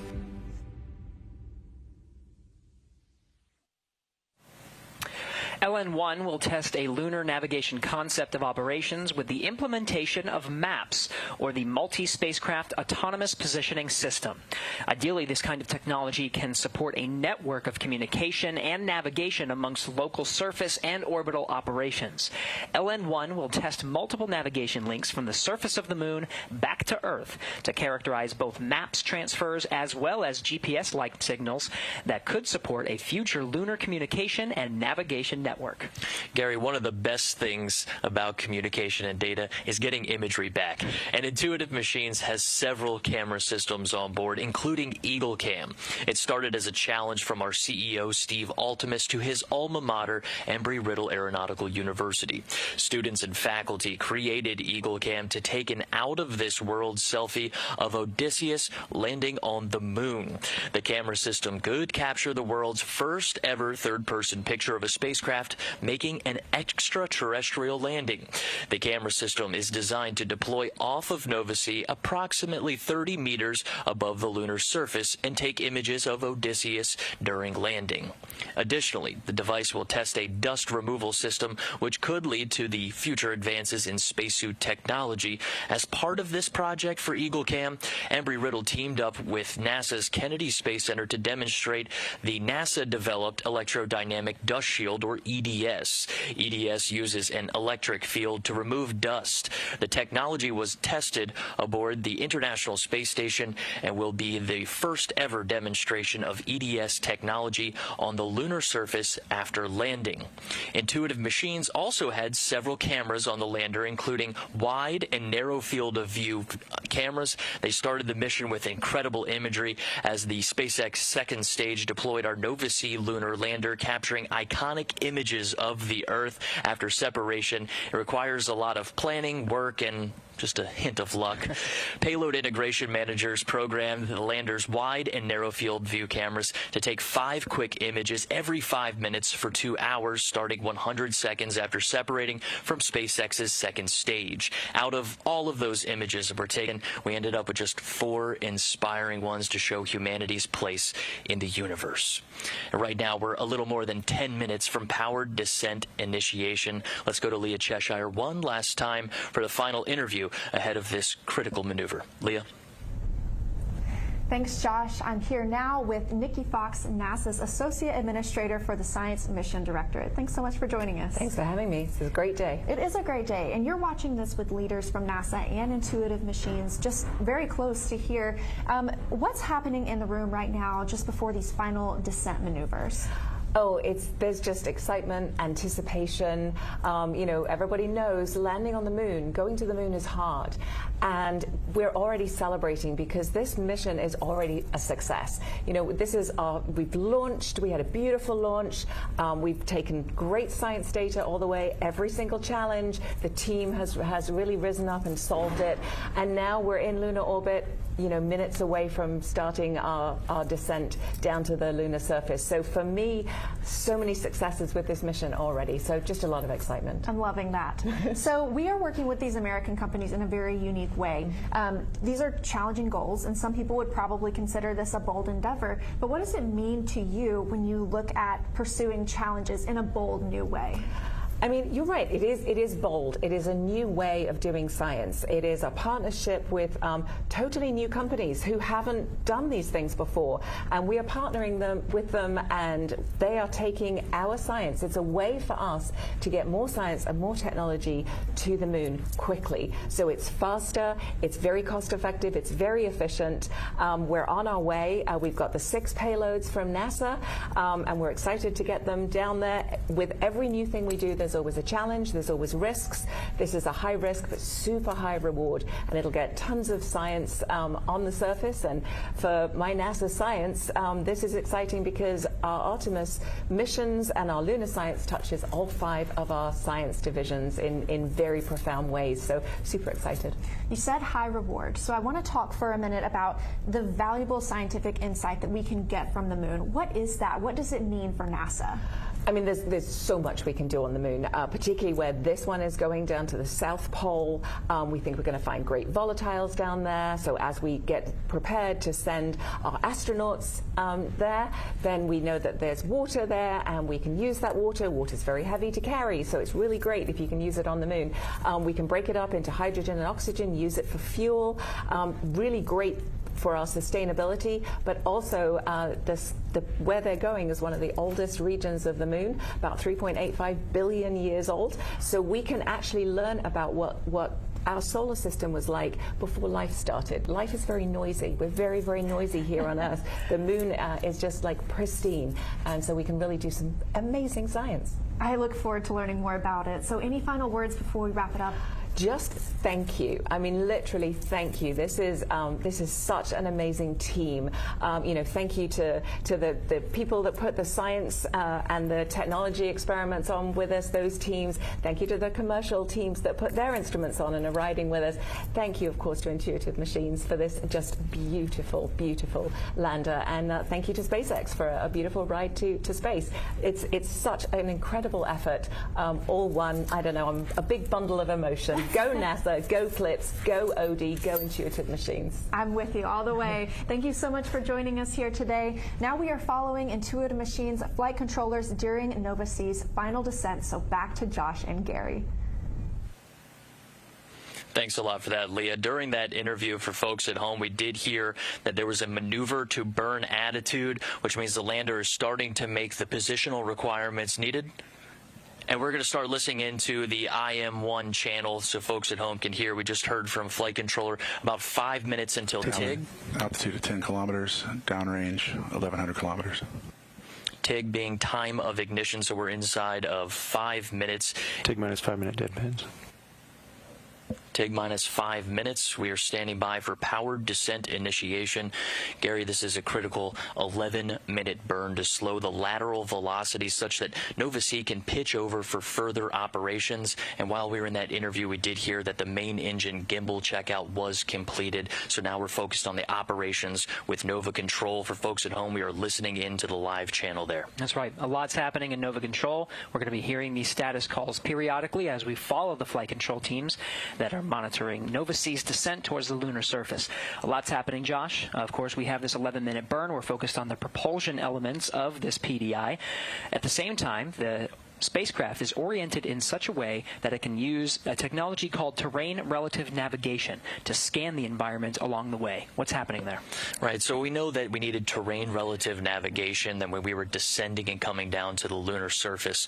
Now, this involves two pieces. You have a camera and you also have a laser rangefinder. At the top of the show, we started talking about, hey, the laser rangefinder that Intuitive Machines put on Nova-C, it's not operating. We made the decision for flight controllers to utilize 2 of the laser beams from NASA's NDL payload, make the software patches required to reassign those lasers into the TRN and HRN cameras in order to give us an opportunity to land on the south pole of the moon today. Gary, is quite the feat and challenge overcome in just about 2 hours because we elected to delay that orbit and go into another orbit. That's why the show was a little bit later. It appears to be paying out. The last call-outs that we heard, Gary, we're talking about beginning processing optical images, and that was nominal. The last time we heard that was just about 20 minutes ago. These status checkouts of these critical systems are essential to understanding the performance. The folks you see now on your view, this is Nova Control. They're monitoring every step and all the data coming from Nova-C ahead of PDI, which is scheduled just a little bit after 5:11 p.m. Central Time. Exactly what are are these folks looking at, Josh? Well, right now everyone's looking at their assigned screens, and all of them are tailor-made. Generally, there's a few who are looking at the same type of screen, but they're tailor-made for their task. You have Spark looking at electronics, things like how hot are the electronics. Payloads are monitoring different parts and pieces. 5 degrees to burn attitude. 5 degrees left until burn attitude. The vehicle's still getting ready for this PDI ignition, which we expect here in just about 2 minutes, Gary, two minutes. So everyone's looking at their screens and doing their respective jobs and reporting up into the mission director, while the activity director is keeping in touch with everybody and making sure we're putting this whole thing together. Press started. A call for tank press started. Just a little bit before that, Gary, we did hear that they were working on the cryo fill. So these are all steps that are leading towards PDI, powered descent initiation. We expect that to take about 11 minutes, where we're slowing Nova C's velocity approximately 1,800 meters per second, and that's required to get this lunar landing opportunity in just a few minutes. 90 seconds to take. Propellant tanks at flight pressure. All right, 90 seconds until we begin that propulsive maneuver. Again, power descent initiation is about a 10 or 11-minute burn that will slow the spacecraft's descent.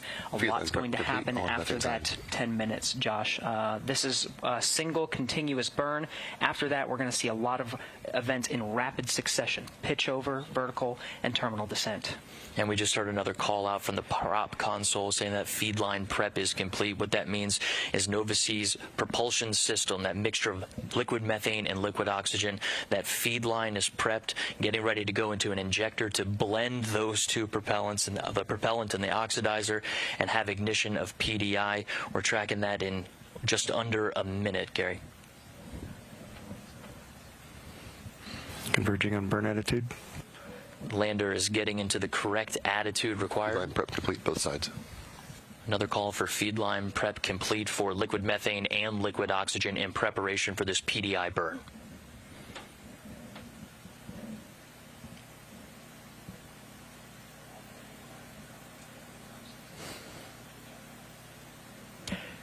"15 seconds, exec mode." 15 seconds to exec mode. We're tracking a little less than a minute, though, until the time of ignition for power descent initiation. Settling. Ignition. Throttling up. Main stage. There we heard main stage ignition. That's coming from our prop console, Rob Good Moorhead. control. GNC call on good control. Thrust to wake 1.5. These are great call-outs in between our prop console and our flight manager, Scott Tamblin, calling it as the data is feeding into the lander, which means we are continuing to have good communications. The lander is sending that back to flight controllers in Nova Control. Gary, something we prepared for, we planned on, is that loss of communications, and that's why we have this. I see good thrust control. It's a good thrust control call from prop, but that's why we have this autonomous lunar lander. You know, we program, we know that, hey, we want to light PDI in this moment. These are the steps you need to get there. But from here in, this is an autonomous lunar lander, and flight controllers are monitoring communications and tracking the progress right along with the public right now with us. Nova C has the helm. It is in control and is making the decisions necessary to ensure a soft landing. We heard call-outs about thrust, full thrust right now. There is the ability to throttle that thrust, and we'll see that throughout the descent as the fuel tanks continue to unload and we expel that propellant. And we did have a few questions come in about how much gas are we giving this to slow down the vehicle. And we want to remind folks that this PDI burn goes Commanded thrust 90%. Goes in just about 90%, right on time. So it goes in at 90% in order to, if the lander makes a decision and says, I need to slow down more and make a decision to make a safe landing, it's able to add a little bit more oomph and make that decision a reality rather than just a possibility.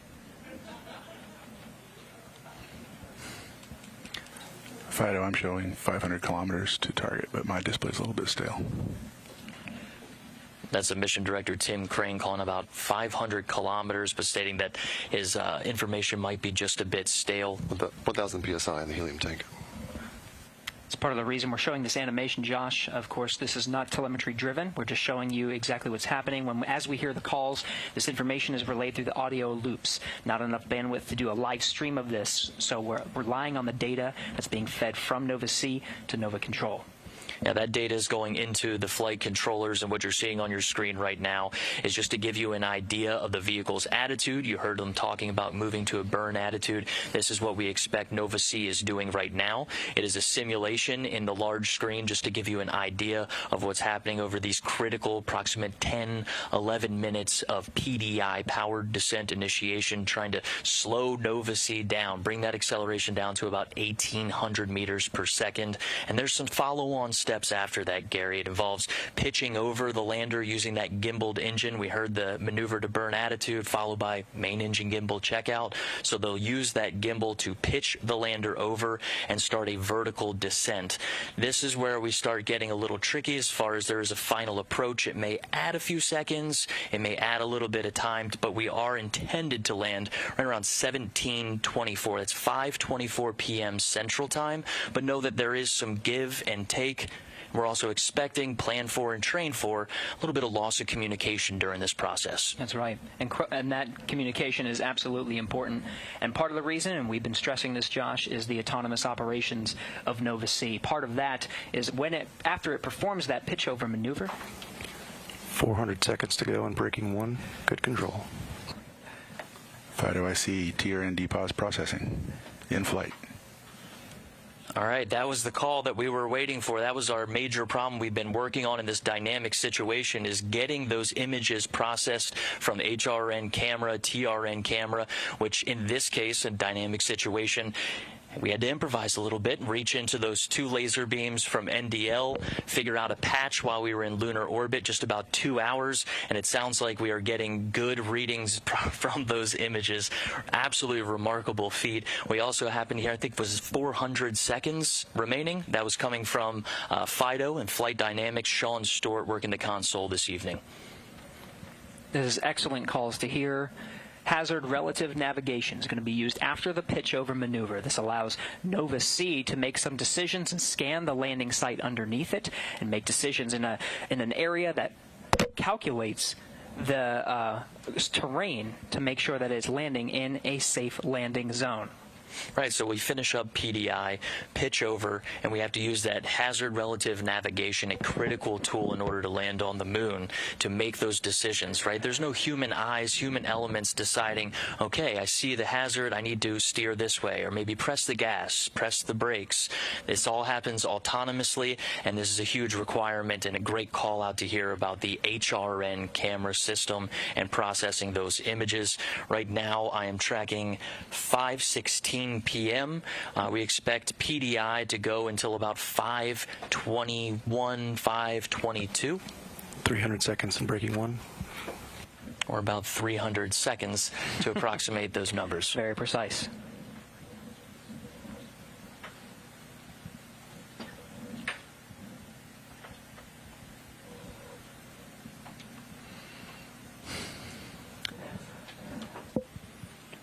Josh, after those final series... Thrust to weight is 1.7. Following along, after those critical maneuvers... Committed thrust still 90%. 90% thrust. We'll hear those call-outs periodically. We started at full thrust, 90%, engine still throttling. Nominal. And good performance on that engine. That's a great call out. 2 things there. Nominal performance on this engine as well as the helium tank. So what we haven't mentioned so far in the show is that the helium tank pressurizes that liquid methane and liquid oxygen tank. But in addition, it's also used for reaction control system. Those are the small spurts that you see at the top of the lander in the animation that control the vehicle's attitude. So for things like landing on the moon, you really want to land at the right attitude. That way your antennas are facing back, direct line of sight to Earth, and you can get that ultimate confirmation once you do suspect that you have landed on the moon. The antenna alignment is an important element of landing on the moon, Josh. We're expecting the high-gain antennas to be pointed towards Earth to confirm, but there may be a delay. We are expecting some sort of delay. I had talking to the mission directors about how quickly we could receive a positive confirmation after this landing process is through, and there was some dispute over how long. The earliest was just about 15 seconds after we see timing of when the event is supposed to happen. So right now we're tracking about 5:24 p.m. Central Standard Time, so maybe anywhere from 15 seconds after that, maybe a few minutes, 2 to 3 minutes, while we work to acquire that signal, because as you mentioned, the lander is going to a general area. 9 kilometers altitude. 9 kilometers altitude call from Tim Crane. The lander is going into a general area that we say, this is the general area we want you to fly to. It's using that hazard relative navigation to make better decisions about, this is an area with the least amount of slope. This is an area that's free of boulders and other obstacles. So it's making autonomous decisions about where to go. 3 minutes to go. Breaking 1. 3 minutes call. Just to wrap that up, when the lander is making those decisions, Gary, it's also very difficult to track. We've been very fortunate thus far tracking communications to this point. To wrap that up, Josh, 3 minutes, that brings us to just shy of 5:22 p.m. Central Time. We should hear that the power descent and initiation burn is complete. Then we'll begin the next series of maneuvers to get us towards vertical and terminal descent. It starts with the pitch over. And just looking at our notes here, we did go into this burn expecting pitch over at 5:21 and 57 seconds. So good call out on the timing of that maneuver. It's important to remember PDI starts an engine burn that does not stop until landing. So this is a throttleable liquid methane, liquid oxygen engine. We lit the engine at PDI, and while we are changing into a pitch over, vertical descent, and terminal descent and then landing, that is a throttle down to the lunar surface. And when we do get out of PDI, if we hear that call of PDI complete, good burn, everything after that is going to happen in very quick succession, Gary. The time it takes to go from pitch over to landing, or what we estimate landing to be, just looking at maybe 90 seconds is what we expect nominally. 3 minutes to touchdown. There is some wiggle room. 3 minutes to touchdown call from the mission director. For an on-time landing, that sets us a little after 5:23 p.m. Central Time. Right, our notes going into this burn, 5:23 and 25 seconds. The autonomous operations, Josh, sets this to a clock. This is exactly what we got relayed before the start of our coverage today. We're right on track. Depause, terrain relative navigation measurements. Excellent call out. That solution that flight controllers were working so hard on to make sure HRN was working, pulling on extra resources that weren't originally planned for from those 2 laser beams from NDL. It appears and sounds like that solution is working, and the people working to patch that software were certainly under pressure. The clock was ticking as we went into that extra lunar orbit. It wasn't a situation where we could just sit in lunar orbit and try to solve our problems indefinitely, and it's sounding good so far on the call-outs. 2 minutes remaining till touchdown. 2 minutes to touchdown. That required a patch to be designed on the ground and uplinked to Nova C to confirm that those laser sensors on NASA's navigation Doppler lidar could be routed to the terrain relative navigation and hazard relative navigation. That call out is fantastic. Fighter, do you have an altitude reading?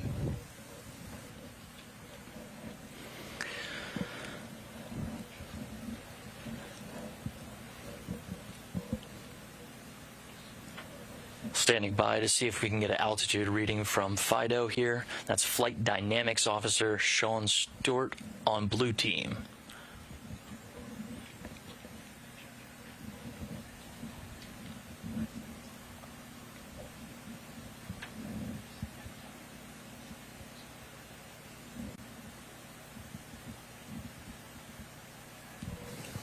Confirm that looked like a pitch over gimbal. Let's do it. Sounds like we have some data that confirms pitch over. This starts the HDA process. That's hazard detection avoidance. Throughout this show, you've heard Gary and I talking about the problem that was attempted to be solved in lunar orbit, making the decision to not only postpone this show. NDL indicates altitude of 1,000 meters. 1,000 meters call out from NDL that is coming from flight management. This is a system right now. NDL was not intended to be the primary landing system on this. Instead, we're using 2 laser beams from NDL and feeding that into that hazard detection and avoidance system that you see on your screen right now, with the lander making autonomous decisions about where it wants to land. That is generally less than 1 minute remaining to touchdown. Less than 1 minute remaining for touchdown. And again, that's the time of touchdown. It may take some time to actually confirm the status of the lander. And in this process, we do have a deployment of Eagle Cam attempting to take the third-person images of Nova C going down to the lunar surface. We are inside of 1 minute, Gary.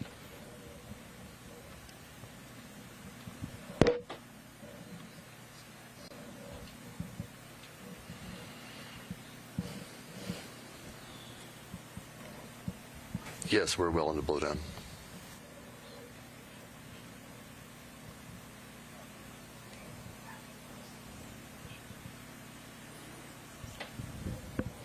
And we're tracking here in the broadcast booth. The clock has reached the expected. May take a minute for comms to reestablish standby. There it is, mission director beating us to it. We've reached the expected time of landing, but now is the process of waiting for comms, and we are in standby mode, as you heard it from the mission director, Dr. Tim Crane.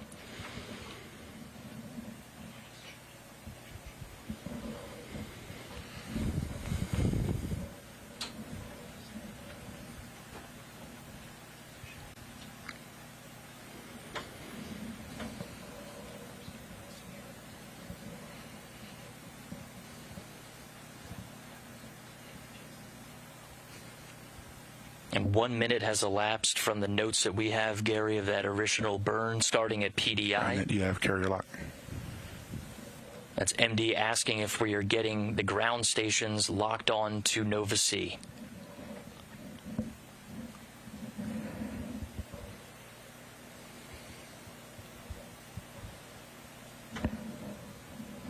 That carrier lock call, Gary, we expect that to come from GroundNet or COM, that conversation possibly not happening on our public channel that we have access to.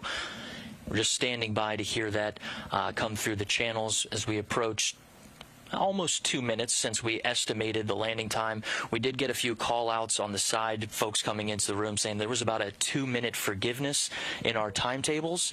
We are checking our antenna reception. Checking antenna reception.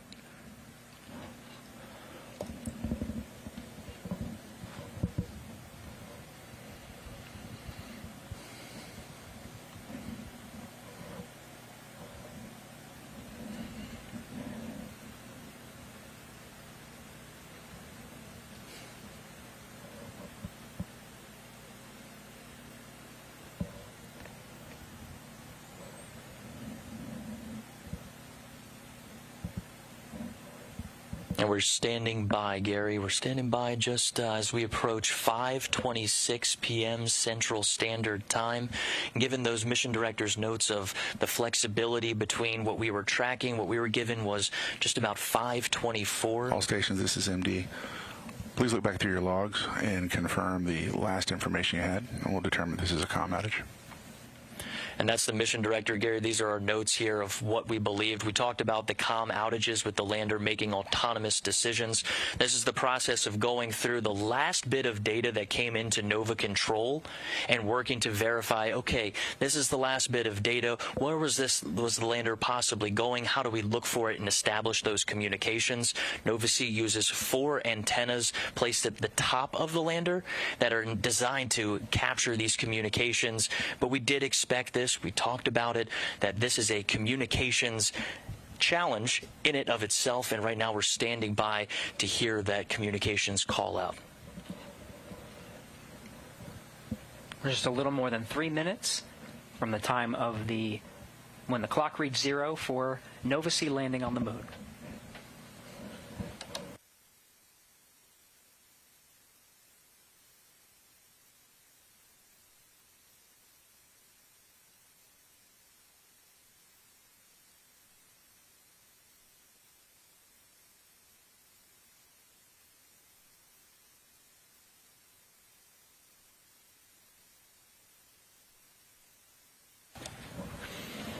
And we just checked with our team here in the broadcast booth, decided to let's stay on this. All the chatter we are not hearing on this public channel, Gary, all things indicate that we are working to solve a possible communications challenge in this moment. So we're going to continue to stand by. For those following along. MD Prime on IM1. Go for Prime. Yeah, I guess you polled the room looking for states, and we're going to go ahead and cycle the ground transmitter on Goonhilly and do some RF sweeps. Is that your plan? That's correct. Roger, copy.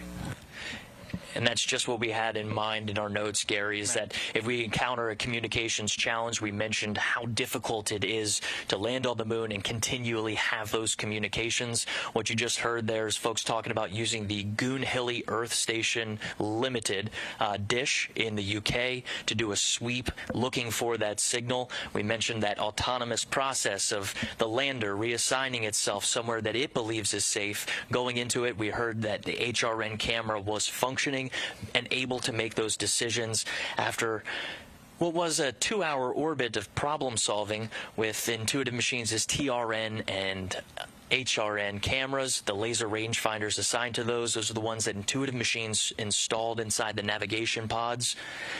The laser rangefinders were not activated. We went to NASA and asked to use 2 of the laser beams on the navigation Doppler LiDAR.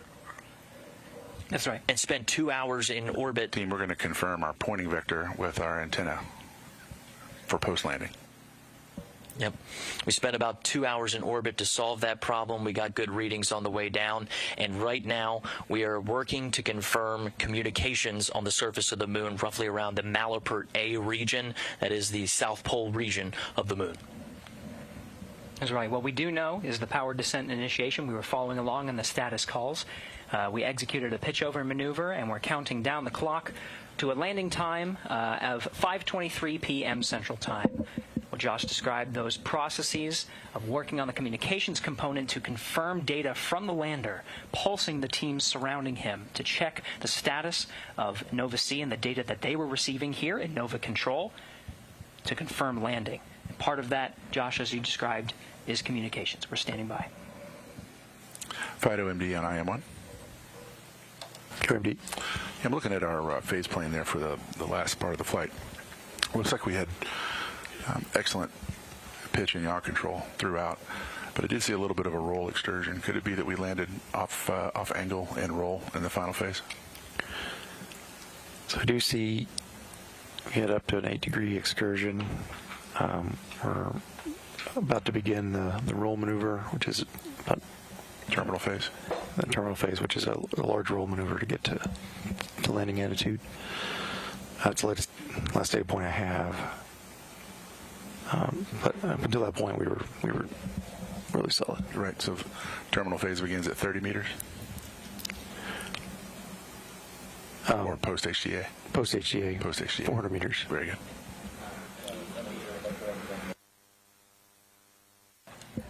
And that's a great conversation confirming. That's good ground network, good for box scan. Make that go. Yeah, that was good confirmation of the process that we were very familiar with, talking about the attitude of the lander, making sure that those antennas are within direct line of sight with Earth stations, ground stations on Earth, excuse me. Mission director at all stations are also updating our pointing vector with our dishes to make sure that they're tuned in on our final landing site. There's a call. We're searching for that communications back to the ground station. This one particularly is in the UK that's tracking us. And it's important to note, Gary, that we have an entire network dedicated to working these communications problems. It's been active this entire mission. And the largest, most powerful dish out of all of them is about a 64-meter dish in Australia. That time to search with that opportunity with the largest, most powerful dish, we're looking at about 12 to 13 hours after our estimated touchdown. So this is a process that we could be looking and searching for the lander's signal for confirmation for quite some time, but we're going to continue to listen in and stand by as our flight controllers are working with the ground station in the United Kingdom to work this issue, work this problem. It's another challenge, very similarly to the challenge solved just to make it this far. Signs of life, we have a return signal we're tracking.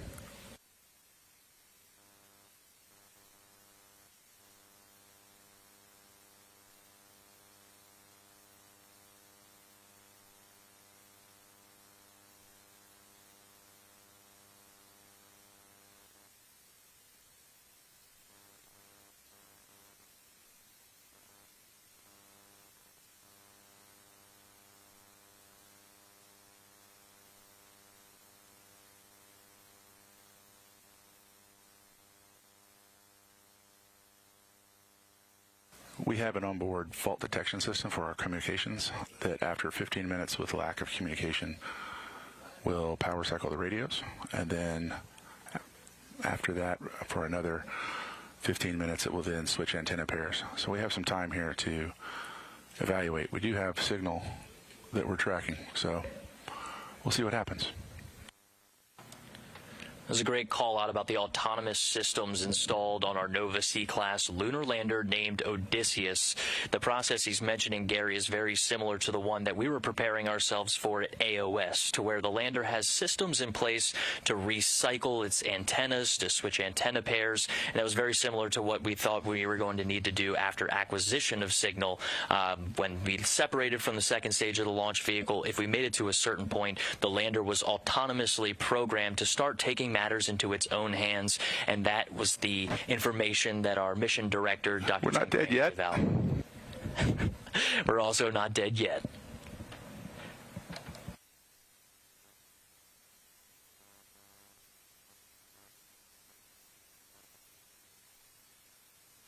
Good.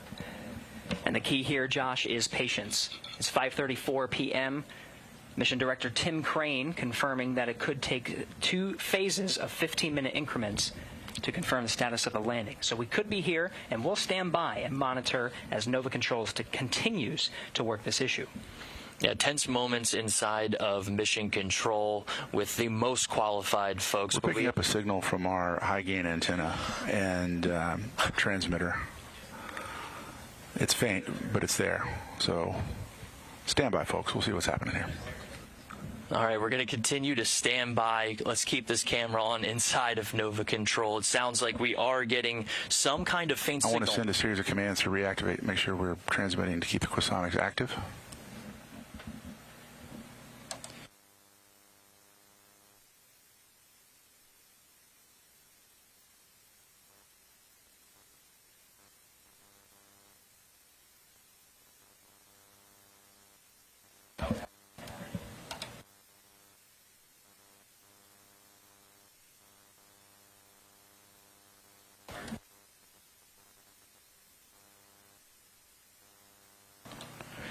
We're still standing by. The last call from Mission Director Dr. Tim Crane was that we were getting a faint signal from Odysseus's high-gain antenna.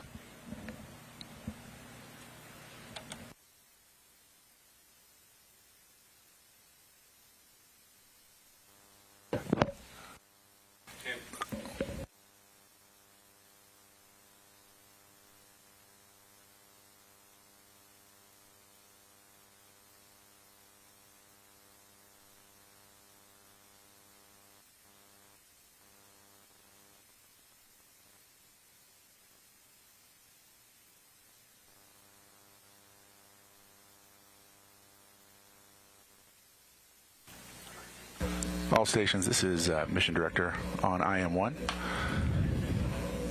We're evaluating how we can refine that signal and dial in the pointing for our dishes.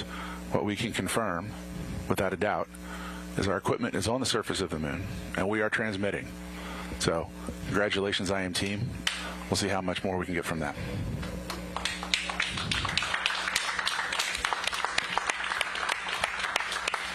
An excellent call from our Mission Director, Dr. Tim Crane. IM1. And over Go to our Prime. CEO, Steve Altimus. Yeah, if I could just pass on a few words to the entire team in Intuitive Machines at Superbab and here in the Mission Control. What an outstanding effort. I know this was a nail biter, but we are on the surface and we are transmitting. And welcome to the moon. Houston, Odysseus has found his new home. An excellent call, and this is our team of Intuitive Machines mechanics and their families, their friends, everyone who has sacrificed so much to make it this far. Stations.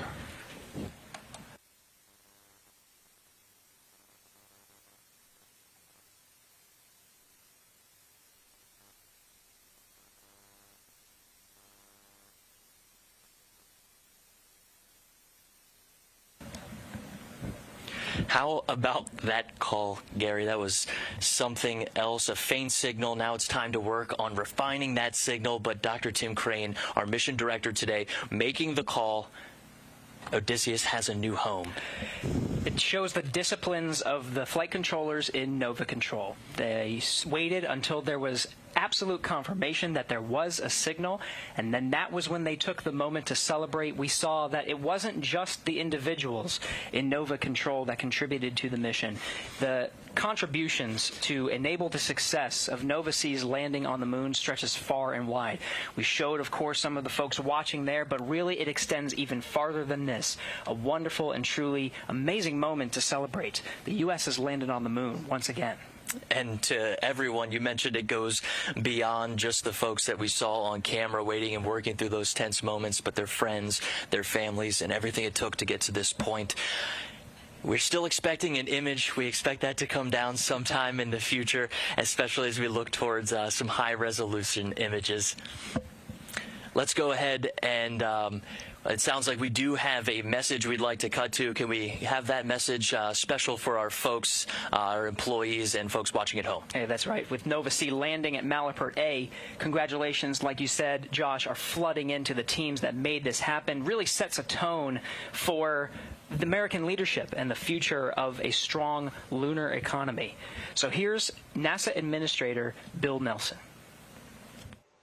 On the 8th day of a 250,000-mile voyage, a voyage along the great cosmic bridge from the launch pad at the Kennedy Space Center to the target of the south pole of the moon, a commercial lander named Odysseus, powered by a company called Intuitive Machines, launched upon a SpaceX rocket carrying a bounty of NASA scientific instruments and bearing the dream of a new adventure in science, innovation, and American leadership in space.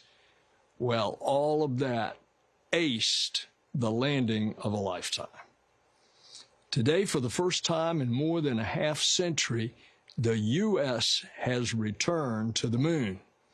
Today, for the first time in the history of humanity, a commercial company, an American company, launched and led the voyage up there. And today is a day that shows the power and promise of NASA's commercial partnerships. Congratulations to everyone involved in this great and daring quest at Intuitive Machines, SpaceX, and right here at NASA. What a triumph! Odysseus has taken the moon. This feat is a giant leap forward for all of humanity. Stay tuned. All right, thank you, Administrator Nelson. Again, Nova C and the United States has landed on the moon at 5:23 p.m. Central Time today, February 22nd, 2024. Congratulations to Intuitive Machines on the successful landing. Science and data gathering is already underway and will continue for roughly 7 days on the lunar surface, activating payloads and gathering important scientific data to help ensure future successes in Artemis missions. For more about NASA's CLIPS initiative, visit nasa.gov/CLIPS. Gary, it's been quite a journey for all of us at Intuitive Machines. Thanks to NASA for the continued support to enable today's successful landing, and of course, everyone at Intuitive Machines, their friends and family who made all of this possible. That will wrap up our coverage of Intuitive Machines' IM-1 mission. Thanks for joining us.